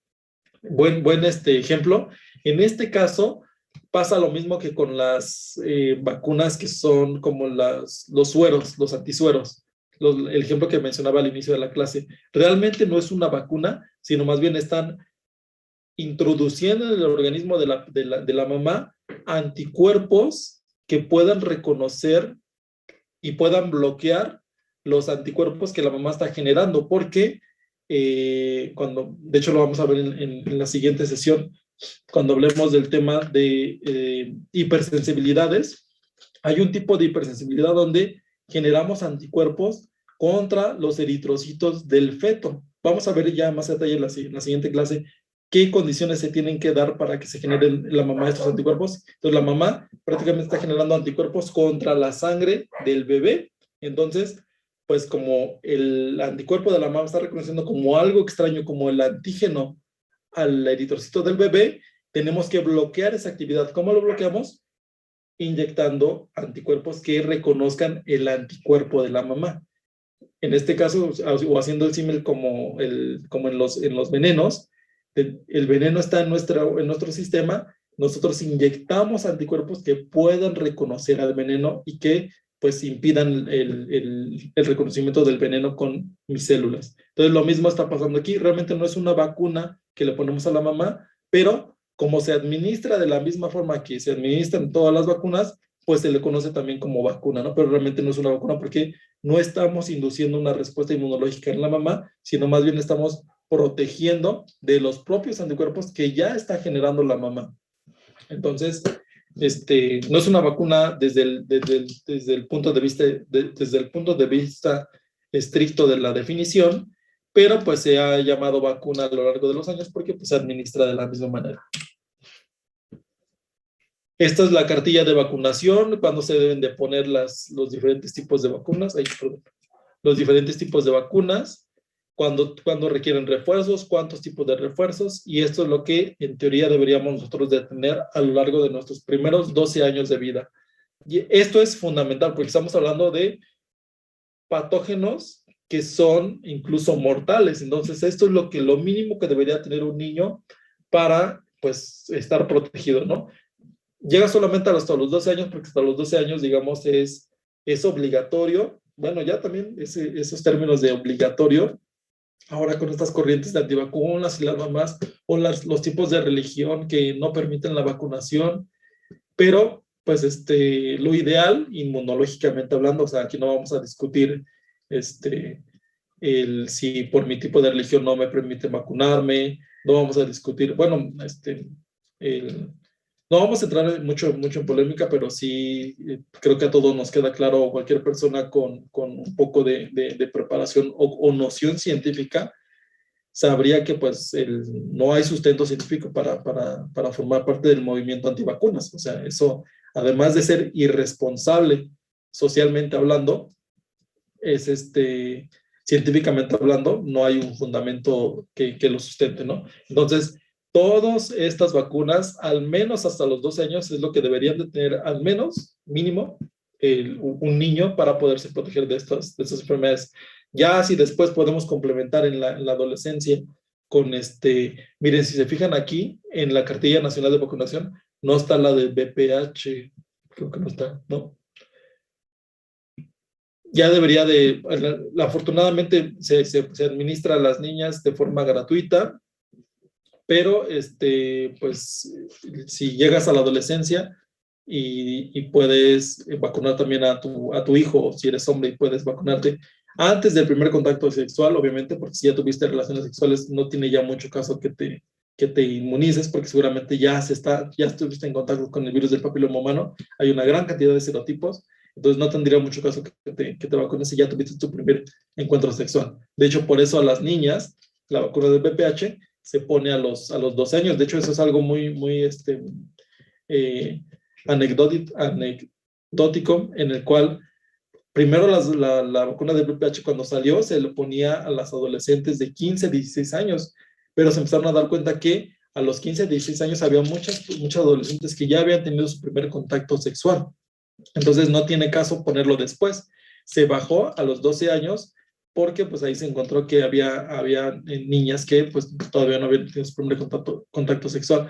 Actualmente se recomienda que se ponga entre los 8 y 9 años la vacuna contra el VPH para así asegurarnos que la persona no ha estado en contacto con el virus de forma natural, en un contacto sexual, para poder protegerla como se debe, ¿no? Entonces, sumaríamos nada más esa vacuna contra el VPH, pero si podemos después reinmunizarnos por nuestra actividad profesional o incluso cuando ya somos mayores, o también con las nuevas vacunas, por ejemplo, aquí ya vamos a tener que poner la de la influenza, que es cada año, y también vamos a tener que poner la de COVID-19, que también seguramente esperemos que sea cada año y no cada 6 meses como parece que va a requerirse. Esto también está muy interesante. Fíjense cómo la estimación del costo de un esquema de vacunación de un niño menor de 5 años. En 1973, 6 inmunógenos, es decir, una vacuna que me protegía contra 6 diferentes enfermedades, me costaba $2.5, una sola dosis. Pero pues me protegía contra la polio, contra la tuberculosis, difteria, tosferina, tétanos y sarampión. Entonces, prácticamente me estaba salvando de la vida, estábamos salvando a los niños de enfermedades pues que son letales, ¿no? Y eso me costaba $2.5, ¿no? En el 73. Después, 25 años de investigación después, en el 98, le pusimos dos inmunógenos más, nos protegimos contra 2 patógenos más. Esto aumentó a $4.2 por dosis. Un añito después, en el 99, le sumamos otros 2 inmunógenos más, pero ya el precio se disparó a $15.7. Pero pues bueno, tenemos 10 inmunógenos, ¿no? 5 años de investigación después, en el 2004, un inmunógeno más, es decir, la influenza, pero aumentó a $21. Solamente aumentar el de la influenza ya fueron $6, casi $6 más. 2 años después, en el 2006, 2 inmunógenos más, que fueron el neumococo, y pues esto es un niño que no sea vacunado con neumococo, tal vez no sea letal, pero una persona que se recupera del neumococo no vuelve a tener una vida normal. Y rotavirus, no se diga, ¿no? Una diarrea que le dé por rotavirus a un bebé prácticamente le va a destruir su tracto gastrointestinal para toda su vida. Entonces son personas que tal vez no los llegue a matar si son tratados con antibióticos rápidamente, porque si no son tratados obviamente van a fallecer esos bebés, pero si se tratan rápidamente, podríamos salvarle la vida, pero es una calidad de vida que va a verse disminuida muy drásticamente. Subir esos 12 inmunógenos más me ha costado más de $100, más de $150 por dosis. Entonces, vean que pues el costo de la vacunación es muy elevado, ¿no? Y finalmente en el 2007, un añito después, los mismos inmunógenos, nada más tratándolos de diferente manera para que sean más efectivos, $193 por dosis. Es lo que cuesta actualmente una protección de un niño de 5 años de edad. O sea, protegerlo me cuesta $193 por paciente. Entonces, esto multiplíquenlo por el número de pacientes que vamos a tener. Y pues esta es constante. O sea, no es que, bueno, ya los protegimos, gastamos, hicimos el gasto un año. No, esto es al siguiente año otra campaña de vacunación y otro año otra campaña de vacunación. Entonces, es un presupuesto que siempre se debe de estar considerando para proteger a la población. Obviamente, cuando ven los precios, los gobiernos dicen, bueno, pero ¿son realmente efectivas las vacunas? ¿No podríamos omitir alguna que otra? ¿No podríamos ahorrar presupuesto? Pues vean, en México, la vacuna contra la polio, morbilidad, es decir, personas que se enferman de la polio, a ustedes afortunadamente ya no les tocó ver, pero yo cuando iba en la primaria, todavía un compañerito llevaba, ¿se han visto la película de Forrest Gump, cómo Forrest Gump tiene sus aparatos ortopédicos? Ese es un aparato que se utilizaba antes frecuentemente cuando los niños habían padecido polio en los primeros años de vida. A mí me tocó todavía tener compañeritos que, bueno, realmente fue uno, que tenía secuelas de polio y iba con sus aparatos ortopédicos a la escuela. Entonces, eso es morbilidad, que tengan la enfermedad y que tengan alguna consecuencia a lo largo de su vida. Mortalidad, obviamente, que pues los niños les da polio y se mueren de la polio, ¿no?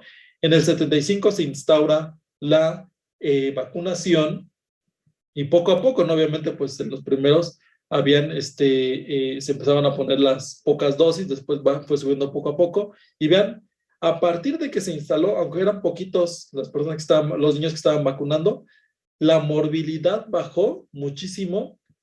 Pocos años después se eliminó la morbilidad, pero la mortalidad prácticamente disminuyó en los primeros años de aplicación.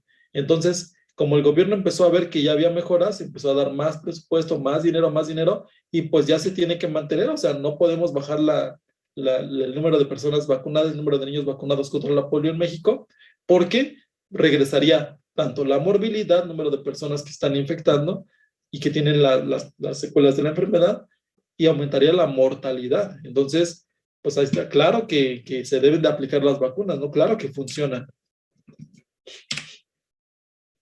Obviamente la esperanza de vida en cuanto se incrementó sistemas como saneamiento ambiental, alimentación, se mejoró la alimentación, se desarrollaron medicamentos, se consideraron otras medidas y principalmente la presencia de la vacunación aumentó la esperanza de vida a nivel mundial drásticamente. Antes las personas se morían a los 40, 50 años y ahora prácticamente podemos vivir hasta los 80 años gracias a todos estos elementos, principalmente la vacunación.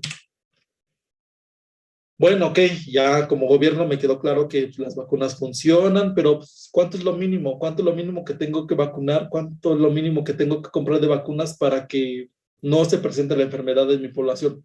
¿A cuántos hay que vacunar? En una población, cuantos más individuos estén vacunados, es mejor. Hay menos probabilidad, hay menos posibilidad de que la gente se mantenga en circulación, es decir, que el virus que está causando la enfermedad se mantenga en el ambiente, ¿no? Mientras más personas vacunadas, menos probable es que este virus siga o este patógeno siga infectando, ¿no? Aunque no es necesario vacunar al 100% de la población debido a algo que se conoce como inmunidad de hato o inmunidad de rebaño, que estuvo en boca de todos prácticamente en las explicaciones de nuestras autoridades cuando estaban hablando de las estrategias de vacunación. Al principio todos hablaban de inmunidad de rebaño, cuántos teníamos que vacunar para alcanzar esa bendita inmunidad de rebaño. Después, obviamente, nuestro célebre subsecretario de Salud se empezó a contradecir y empezó a decir cosas que no son. Y pues bueno, ya finalmente, pues bueno, ahora ya ni siquiera desde el punto de vista científico, o al menos en mi opinión personal, ni siquiera tiene los argumentos científicos para poder sustentar sus comentarios, ¿no? Es el más reciente de que él no vacunaría a sus hijos. Pues bueno, eso ya raya sea, tendría que tomar una clase básica de inmunología para darse cuenta de los beneficios de la inmunización, ¿no? Pero ¿qué es esto de inmunidad de hato o inmunidad de rebaño? Pues bueno, es decir, es el número mínimo de personas que necesitamos vacunar para que el virus no pueda transmitirse de un paciente a otro. En este ejemplo tenemos, y de hecho el término viene de la veterinaria, es decir, en veterinaria ustedes saben que no se vacuna al 100% de los rebaños, al 100% de las ovejas, de las vacas, porque no es necesario. No tengo que gastar todo el dinero en comprar, si tengo 1000 cabezas de ganado, no tengo que comprar 1000 vacunas.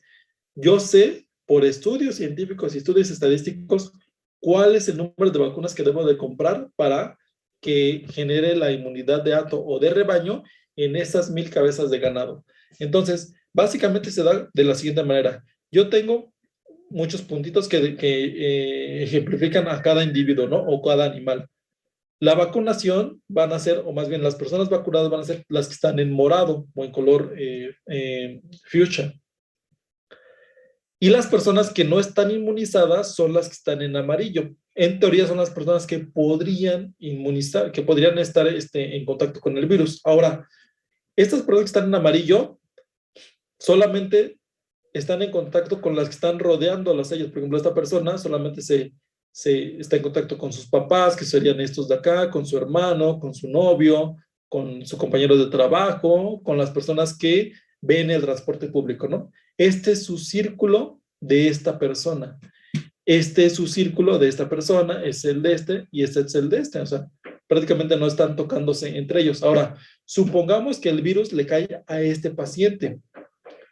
Entonces, estamos hablando que los puntos amarillos son personas que no se vacunaron o individuos que no fueron vacunados. Entonces, el virus le cae a este paciente.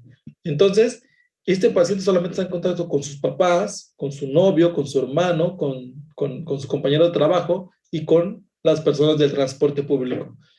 Cuando está en contacto con todos ellos, los que están a su alrededor ya están vacunados, están inmunizados. Entonces, no importa que les transmita el virus a todos ellos porque ellos no lo van a diseminar a nadie más. Y lo mismo con esta persona. Entonces, el problema sería si este puntito se junta con este puntito.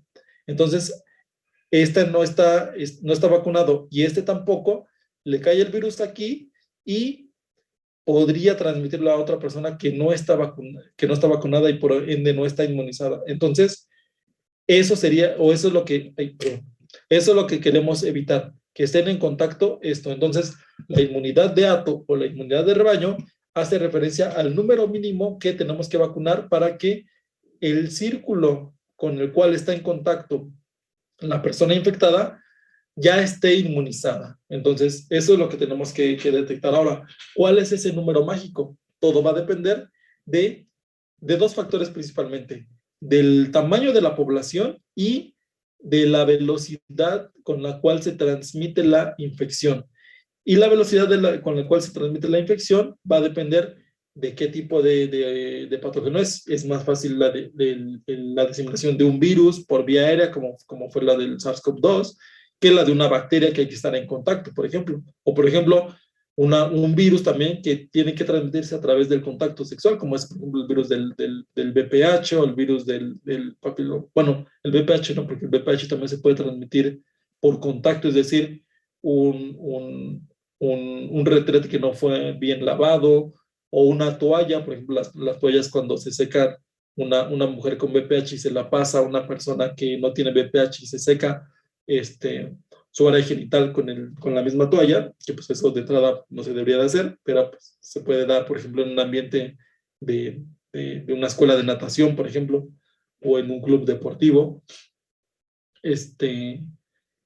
La vía de transmisión es de contacto y no es aérea como el SARS-CoV-2. Entonces, obviamente, el número de personas que tengo que inmunizar para proteger de VPH es diferente a la del SARS-CoV-2, aunque son virus los dos y aunque se transmite igual de humano a humano, ¿no? Pero la vía de transmisión es muy diferente. Entonces, son dos factores que hay que considerar: el tamaño de la población y la forma en la cual se está diseminando el patógeno.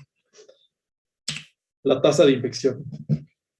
Bueno, pero están muy caros y si ya vi que cuál es el número mínimo de que personas que debo de vacunar para alcanzar la inmunidad de Ato, pero aún así está muy caro, o sea, y si no vacunamos, pues en Japón estaban vacunando contra el Bacillus pertussis, contra la vacunación antipertussis.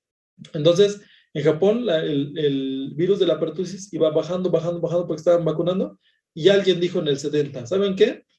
Ya es mucho dinero invertido en esto, ya vemos que va a una baja, entonces no creo que se reactive el virus, no creo que se reactiven las enfermedades y mucho menos las muertes, ¿no? Dejaron de vacunar y como si fuera acto de magia, empezaron a subir las defunciones por este virus.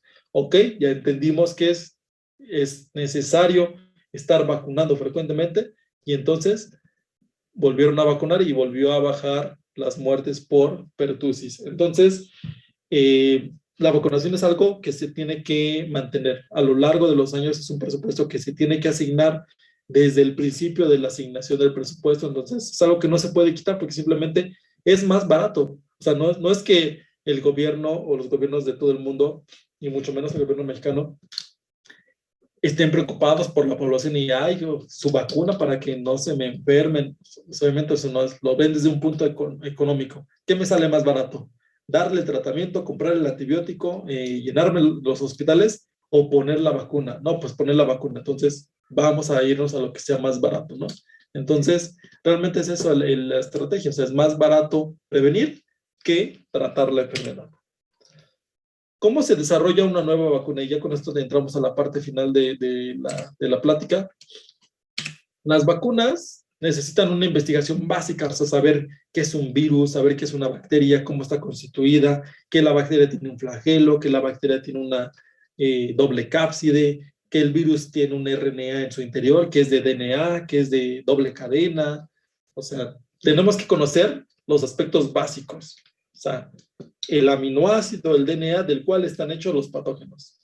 Tenemos que tener obviamente una vacuna candidato. ¿Qué es lo que vamos a hacer? Ok, vamos a hacer un virus atenuado, un virus inactivo, vamos a hacer una vacuna recombinante, o sea, ¿qué tipo de vacuna queremos, no? Necesitamos una investigación clínica, que ya conocemos el ABC del patógeno, ya sabemos qué es lo que queremos diseñar, incluso lo diseñamos y le podemos hacer las primeras pruebas, vamos a empezar a probarlas en la clínica. Vamos a administrarlo a los humanos, ya obviamente pasamos primero por animales, y tenemos 4 fases. En la primera vamos a tener de 10 a 100 voluntarios, donde vamos a ver los aspectos o revelar eventos adversos de alta frecuencia. Es decir, qué tan frecuente se presentó estos eventos adversos en estos 10 o 100 voluntarios. Datos para una relación dosis-respuesta. Vamos a sacar esta información también aquí. ¿Qué tanto debo de ponerle de vacuna? ¿Qué tanto de inóculo? Le pongo 1 mililitro, 2 mililitros de mi vacuna a las personas. Entonces, aquí lo mínimo son, en la fase 1, 10 voluntarios, máximo 100 voluntarios. Fase 2, de 100 a 300 voluntarios, lo mismo, seguimos revelando eventos adversos con frecuencia moderada y también tomamos datos de eficacia contra dosis. ¿Qué tan eficaz es la inmunización con respecto a la dosis que yo ya determiné en la fase 1? Fase 3, de 300 a 3,000 voluntarios deben de participar. Revela eventos adversos de frecuencia baja. Primero fue alta, después moderada y último baja. Y establece la correlación dosis-eficacia. Ya sé cuánta dosis le tengo que poner.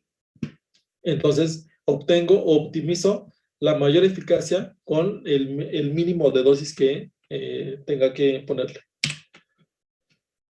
Una vez que ha pasado esta fase 3, ya podemos someter a una autoridad nacional de control nuestro prototipo de vacuna y finalmente el producto es aprobado.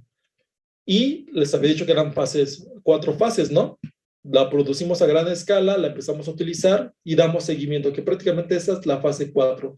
Todas las vacunas que nos están aplicando están en fase 4. Nunca se acaba la fase 4, siempre estamos en seguimiento. ¿Por qué? Porque siempre, cada año se lo estamos aplicando a población diferente. Desde el punto de vista evolutivo, no tenemos cambios como humanidad en periodos cortos de tiempo, es decir, desde la que se instauró la vacunación hace 50, 60 años, pues nuestra genética en general sigue siendo la misma, ¿no? Pero nosotros tenemos que tener este seguimiento porque no sabemos si hay una mutante o alguna otra enfermedad que se pueda presentar que genere algún cambio en la población y que eso me impida que siga vacunando con la misma vacuna, ¿no? Ahora, lo importante, ¿cuánto tiempo tardo en estas 4 fases? O al menos en llegar a la fase 4, que es abierta a población. Algo que no les mencioné es, estos voluntarios deben ser personas sanas, de 20 a 40 años de edad más o menos, y aquí ya la fase la fase 4 se está aplicando ya a personas que están enfermas, que padecen la enfermedad, o personas que son niños, embarazadas, que pueden ser adultos ya mayores, ancianos. Entonces, también es otra parte importante de la fase 4, el comportamiento de las diferentes poblaciones. La información básica, sí, si me va súper bien, 2-5 años tarda en realizarse. Fase 1 de 1 a 5 años, fase 2 de 1 a 5 años, fase 3 de 2 a 5 años. Así me fue súper bien y soy súper bueno en las investigaciones y todo. Los astros se alinearon para que saliera mi vacuna lo más rápido.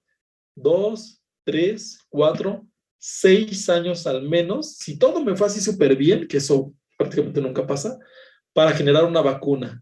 Aquí, ¿cuál es la primera pregunta que se les viene a la mente con la vacuna del COVID-19? Que no pasaron ni un año para tener la vacuna. Ahora, tampoco caigamos en, no, es que se saltaron fases, es que no se hicieron las pruebas, es que no vamos a caer en amarillismos ni en cosas así, ¿no? Estamos, primero, ante una emergencia de nivel mundial, una pandemia que no se había presentado prácticamente al menos en 50 o 100 años no se había presentado una pandemia de esta índole, ¿no? O sea, la más reciente a lo mejor fue la de la viruela o la de la peste, pero no llegó a tal grado como la que tenemos ahora, porque también antes no había tanta facilidad para propagarse como lo hay ahora, ¿no? No había tanto hacinamiento como lo hay ahora, ¿no? Entonces, partimos que estamos en medio de una pandemia mundial donde la letalidad y la mortalidad no se había visto antes tampoco. Y la transmisibilidad del virus es vía aérea, lo más sencillo para transmitirse. Entonces, estamos frente a un panorama muy en contra desde el punto de vista humano, ¿no? Ahora, se partió, no se inició la vacuna del COVID desde la fase 1, fase 2 y fase 3, ni mucho menos de investigación básica. O sea, se sabía que era un virus, se sabía que era un coronavirus, se sabía la estructura, es decir, toda la parte básica ya se tenía. Se conocía qué es un coronavirus, cómo está constituido, cuáles son los elementos importantes, cómo está formado, cómo se transmite. Toda esa parte básica ya la teníamos. Entonces, digamos, esta investigación básica ya se había realizado, ya se tenía, ¿no? ¿Se tenían vacunas candidatos? Sí, contra animales. Vacunas de coronavirus que afectan a animales, ya se tenían vacunas candidatos. Ok, vamos a verlas. Ahora, estas fases son, o más bien los tiempos, en estas fases son considerando las vacunas que se conocían hasta antes del COVID, porque como lo vimos a lo largo de la plática, la vacuna del COVID o la vacuna contra el SARS-CoV-2 entra en un rubro nuevo, que son vacunas de modificación genética, vacunas con recombinación genética, es decir, vacunas que no teníamos antes y que se empezaron a utilizar ahora. Ahora, sí, se empezaron a generar a partir de la pandemia, no tampoco, ya se había avanzado. De hecho, la vacuna contra el virus contra el virus de la inmunodeficiencia humana que ocasiona el SIDA, tiene más de 20 años de haberse empezado a generar y es una vacuna también de modificación genética. Entonces, son vacunas que ya se tenían, o más bien, la forma en las cuales se elaboran ya se habían probado. Ahora, estas fases son tan tardadas, de 1 a 5 años, de 1 a 5 años, 2 a 5 años, por el número de voluntarios. Seguramente ustedes llegaron a ver, incluso en redes sociales, que se estaban reclutando voluntarios para aplicárseles las vacunas. ¿Cuándo se había visto antes eso en la humanidad? Que se reclutara abiertamente a población que quisieran ser voluntarios. No es lo mismo la información obtenida de 100 voluntarios cuando te va bien y tienes muchos voluntarios en tu fase 1. Si tienes 10, pues obviamente pues, la información que te revelan, imagínense, tienes 10 voluntarios y a 2 le dieron eventos adversos altos. El 80% de tu N, de tu población, ya tiene efectos adversos. No es lo mismo estudiar 100 voluntarios a estudiar 10,000 o 100,000 voluntarios, como fue en la vacuna de COVID. No es lo mismo investigar en 3,000 voluntarios a cientos de miles de voluntarios. Y no es lo mismo hacer seguimiento de fase 4 en un solo país, en una población específica, a hacerlo a nivel mundial. La cantidad de artículos científicos que salen prácticamente todos los días, que son de seguimiento de fase 4 de vacuna de COVID, está retroalimentando toda esta información. Entonces, no es que se hayan saltado fases como alguna vez se mencionó, o sea, todas las fases se cumplieron, no se partió de cero tampoco, ya se tenía información del coronavirus, ya se tenía la metodología para generar la vacuna con otras vacunas, por ejemplo, como la vacuna del VIH. La cantidad de dinero que se asignó para desarrollar investigación, o sea, también fue algo que no se vio antes. Obviamente no es lo mismo reunir mis 3, 4 voluntarios y hacer mi investigación con el alumno de tesis de doctorado, con un postdoctoral a lo mejor, a tener laboratorios de primer mundo dedicados, farmacéuticas completas con todos los millones de dólares que tienen enfocados en una sola cosa, en investigar y producir una vacuna contra COVID-19. Entonces, prácticamente se juntó todo, se juntó la inversión privada, se juntó la inversión de los gobiernos, se juntó los voluntarios, se juntó la información, muchos investigadores que estaban enfocándose en otras áreas, pero que eran expertos en biología molecular, que eran expertos en veterinaria, en inmunología, se reunieron para reunir esfuerzos y sumar esfuerzos para generar una vacuna. Entonces, no nos saltamos fases, no empezamos de cero, se tuvieron muchos voluntarios, se tuvo mucho dinero para producirla y seguimos generando información. Ahora, estas primeras vacunas también, o sea, no todo fue miel sobre hojuelas y entonces, la vacuna contra el COVID es la mejor vacuna que hemos tenido. No, es la primera vacuna y se van mejorando. De hecho, las vacunas que nosotros tenemos al inicio, que abrimos en la cartilla nacional que les presento aquí, la vacuna de la influenza que nos ponen cada año se va mejorando. Y lo mismo está pasando con la vacuna de COVID-19. Se está generando información todos los días y se está retroalimentando y están generando nuevas estrategias para proteger de mejor manera la población. Entonces, ¿hasta cuándo vacunar? Ya nos quedó claro que la vacunación no se puede quitar. Si la instauro y después la quito, regresa la enfermedad. Entonces, ¿hasta cuándo entonces vacunar? Parece como muy obvia la pregunta. Siempre, ¿no? Siempre hay que vacunar. Pero vamos a verlo específicamente cuándo tenemos que vacunar. ¿Por qué? Si dijéramos, siempre hay que vacunar, yo les podría decir, ¿y la vacuna de la viruela? ¿Por qué se quitó la vacuna de la viruela? ¿Que no habíamos dicho que siempre había que vacunar? Este caso es el de la viruela. Nosotros tenemos morbilidad, es decir, personas que están infectando y que tienen los síntomas de la enfermedad. Inicio un programa de vacunación y entonces aumento la cobertura, ¿no? Voy primero inyectando a pocos pacientes y conforme voy teniendo más acceso a la vacuna, más personas se ven beneficiadas hasta que tengo a la gran mayoría de la población vacunada, ¿no? Entonces, la morbilidad, como lo vimos en el caso de la polio, en el caso de pertussis en Japón, va a ir bajando. Conforme yo vaya vacunando más personas, menos personas van a tener la enfermedad conforme vaya pasando el tiempo. Entonces, va a llegar un momento en la etapa en la cual ya no voy a tener casos reportados como fue en el 76 con la viruela. Pero, como les decía, está el lado oscuro de la inmunología y también la vacunación tiene su lado oscuro. Hay grandes beneficios y nos queda más que claro hasta estas alturas de la plática que la vacunación es de las mejores cosas que ha desarrollado el hombre en la humanidad y a lo largo de la historia de la humanidad, y son de las mejores maneras de prevenir enfermedades mortales. pero también el lado oscuro de la vacunación es que hay un porcentaje mínimo, pero existe, y nunca lo vamos a poder quitar, de personas que reaccionan de forma adversa e incluso mortal a la vacunación. Y entonces, pero esos casos son muy pocos. Entonces, mientras más va vacunando, más personas o más de esos casos atípicos se van presentando. Si yo llegué al tope de la población, también voy a llegar a un tope de casos adversos. Entonces, esos casos adversos, si yo sigo vacunando por lo largo de los años, estos casos se van a estar presentando. Entonces, aunque suene así, pero siempre me ha gustado hablar pues, con las palabras como debe de ser, cuando yo estoy vacunando a todas las personas, hay un porcentaje muy pequeño que estoy perjudicando con la vacunación. Es el objetivo contrario a la vacunación, pero está pasando. ¿Por qué? Por la genética de la población principalmente. Hay personas que nacen así y cuando reciben la vacuna tienen un efecto adverso y ese efecto adverso puede ser incluso mortal. Entonces, yo puedo decir que cuando estoy vacunando a una persona, esa persona está muriendo por la vacuna que está recibiendo.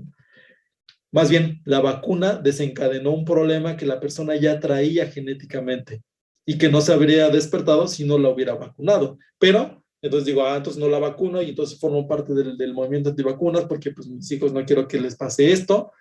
Pues no, porque entonces si no vacunas, estamos acá, estamos en este punto en el cual la población y tu hijo se puede morir, tal vez no de la vacunación, pero se puede morir del patógeno, que es lo que está pasando con las personas que deciden no vacunarse y desafortunadamente pasa, porque, y digo desafortunadamente porque es una pérdida de vida humana, movimientos, personas que forman parte del movimiento antivacunas que no se vacunan contra COVID, después están en contacto con el virus y pues como no están inmunizadas, pues fallecen, ¿no? Entonces, llegué al tope de la protección o de la vacunación y hay personas que están presentando estas anomalías, reacciones adversas a la vacunación. Pero yo ya no tengo casos reportados de muertes por la bacteria o por el virus. Entonces, en este punto, no hay riesgo de enfermedad y hay riesgo de reacciones adversas. Entonces, en ese punto, debo de suspender el programa de vacunación. Y entonces, como yo ya erradiqué al virus, yo ya erradiqué a la viruela, solamente me quedan estos casos que están siendo generados por la misma vacunación. Entonces, debo de cortar de tajo. Llega un momento en el que decimos, hoy es el día en el cual damos por erradicada esta enfermedad y dejamos de vacunar. Y entonces en ese momento dejamos de vacunar, se dejan de presentar estas reacciones adversas. Y entonces este es el caso de la viruela y es el único caso, y tal vez sea el único caso a lo largo de nuestra historia que vamos a tener así. ¿Cómo es la vacunación con todas las otras vacunas? Estamos acá. Estamos vacunando, protegiendo. Ya no hay casos, pero no, o hay 1, 2, 3 casos, hay muy pocos casos que nos impiden cortar la vacunación y disminuir a 0 las reacciones adversas. Entonces, es lo que les decía, ponemos sobre la balanza. ¿Qué prefiero? ¿Tener estos casos o tener estos casos? Creo que es muy obvio, ¿no? La respuesta. Prefiero salvar a miles de millones de personas de la enfermedad mediante la vacunación. Lamentablemente va a haber personas que pues van a estar en este punto, ¿no? No lo podemos saber. O de forma poblacional, porque claro que hay en países de primer mundo, y de hecho países como México también tenemos acceso a pruebas genéticas de nacimiento que nos permiten saber si una persona tiene alguna inmunodeficiencia que nos pueda decir, ¿saben qué? Este tipo de paciente no le podemos vacunar porque va a caer en esta curva. Entonces, pero pues estamos hablando de pruebas genéticas de última generación que específicamente secuenciación de nueva generación, que pues el costo es caro, es relativamente caro y pues no todas las personas pueden tener acceso a él.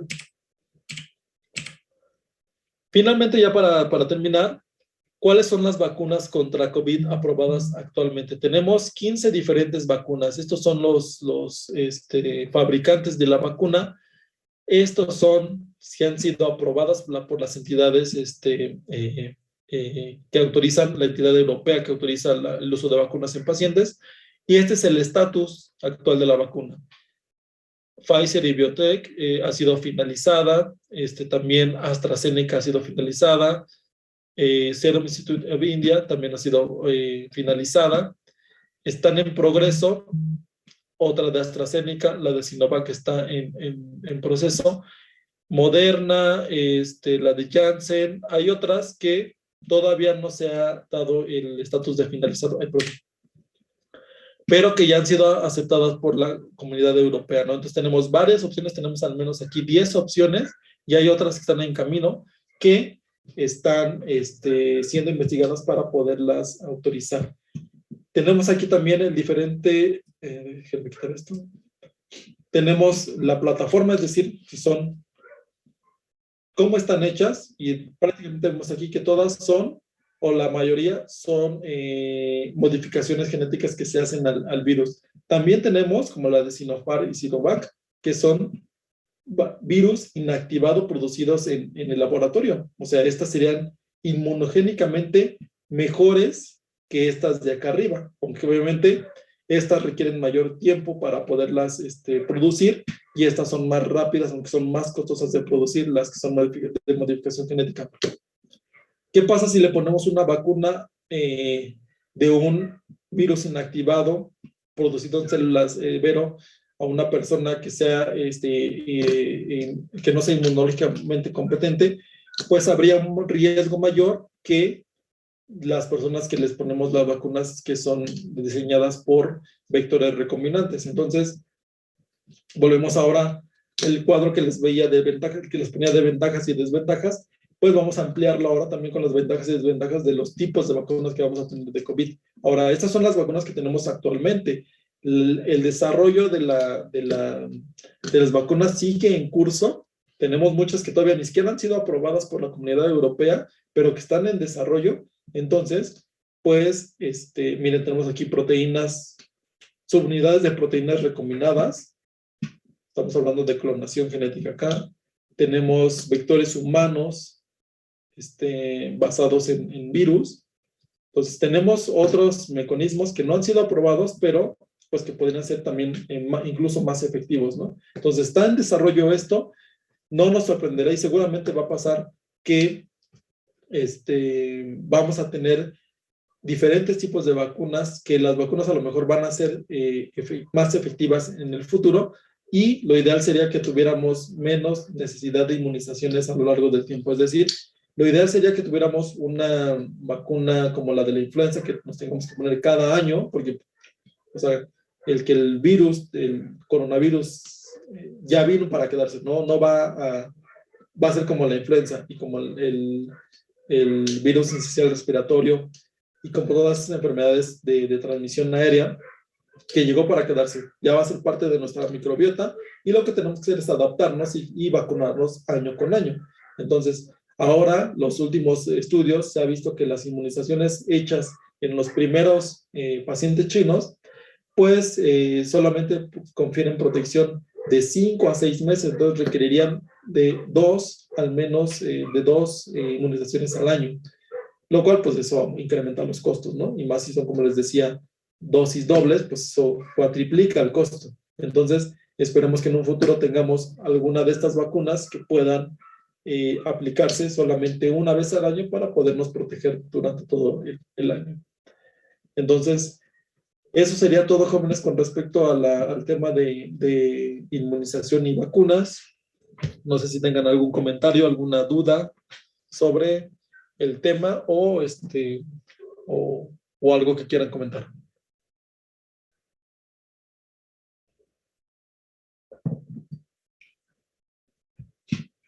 También está aquí abierto el chat por si quieren escribir su pregunta. También está aquí disponible.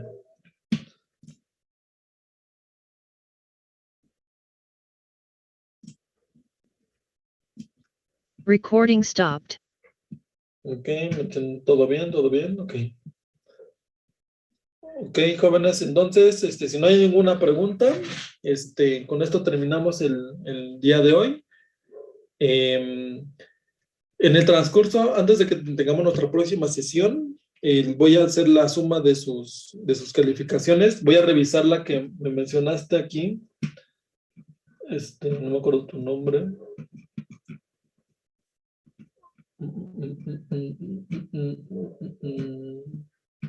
Fátima, para ver qué pasó, dónde quedó tu evaluación. En general les digo que les fue bien, estuvo muy sencillo el examen, entonces no van a tener ningún problema, ¿no?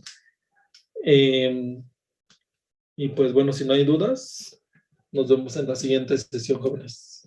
Gracias, nos vemos. Yo sí Gracias, tengo una Sergio. duda. Sí, Es que estaba revisando igual los nombres y no estoy dentro de la lista. ¿cuál es tu nombre?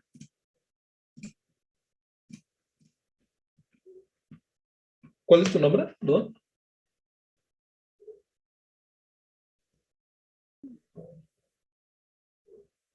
Soy Vera Méndez. Sí se escucha.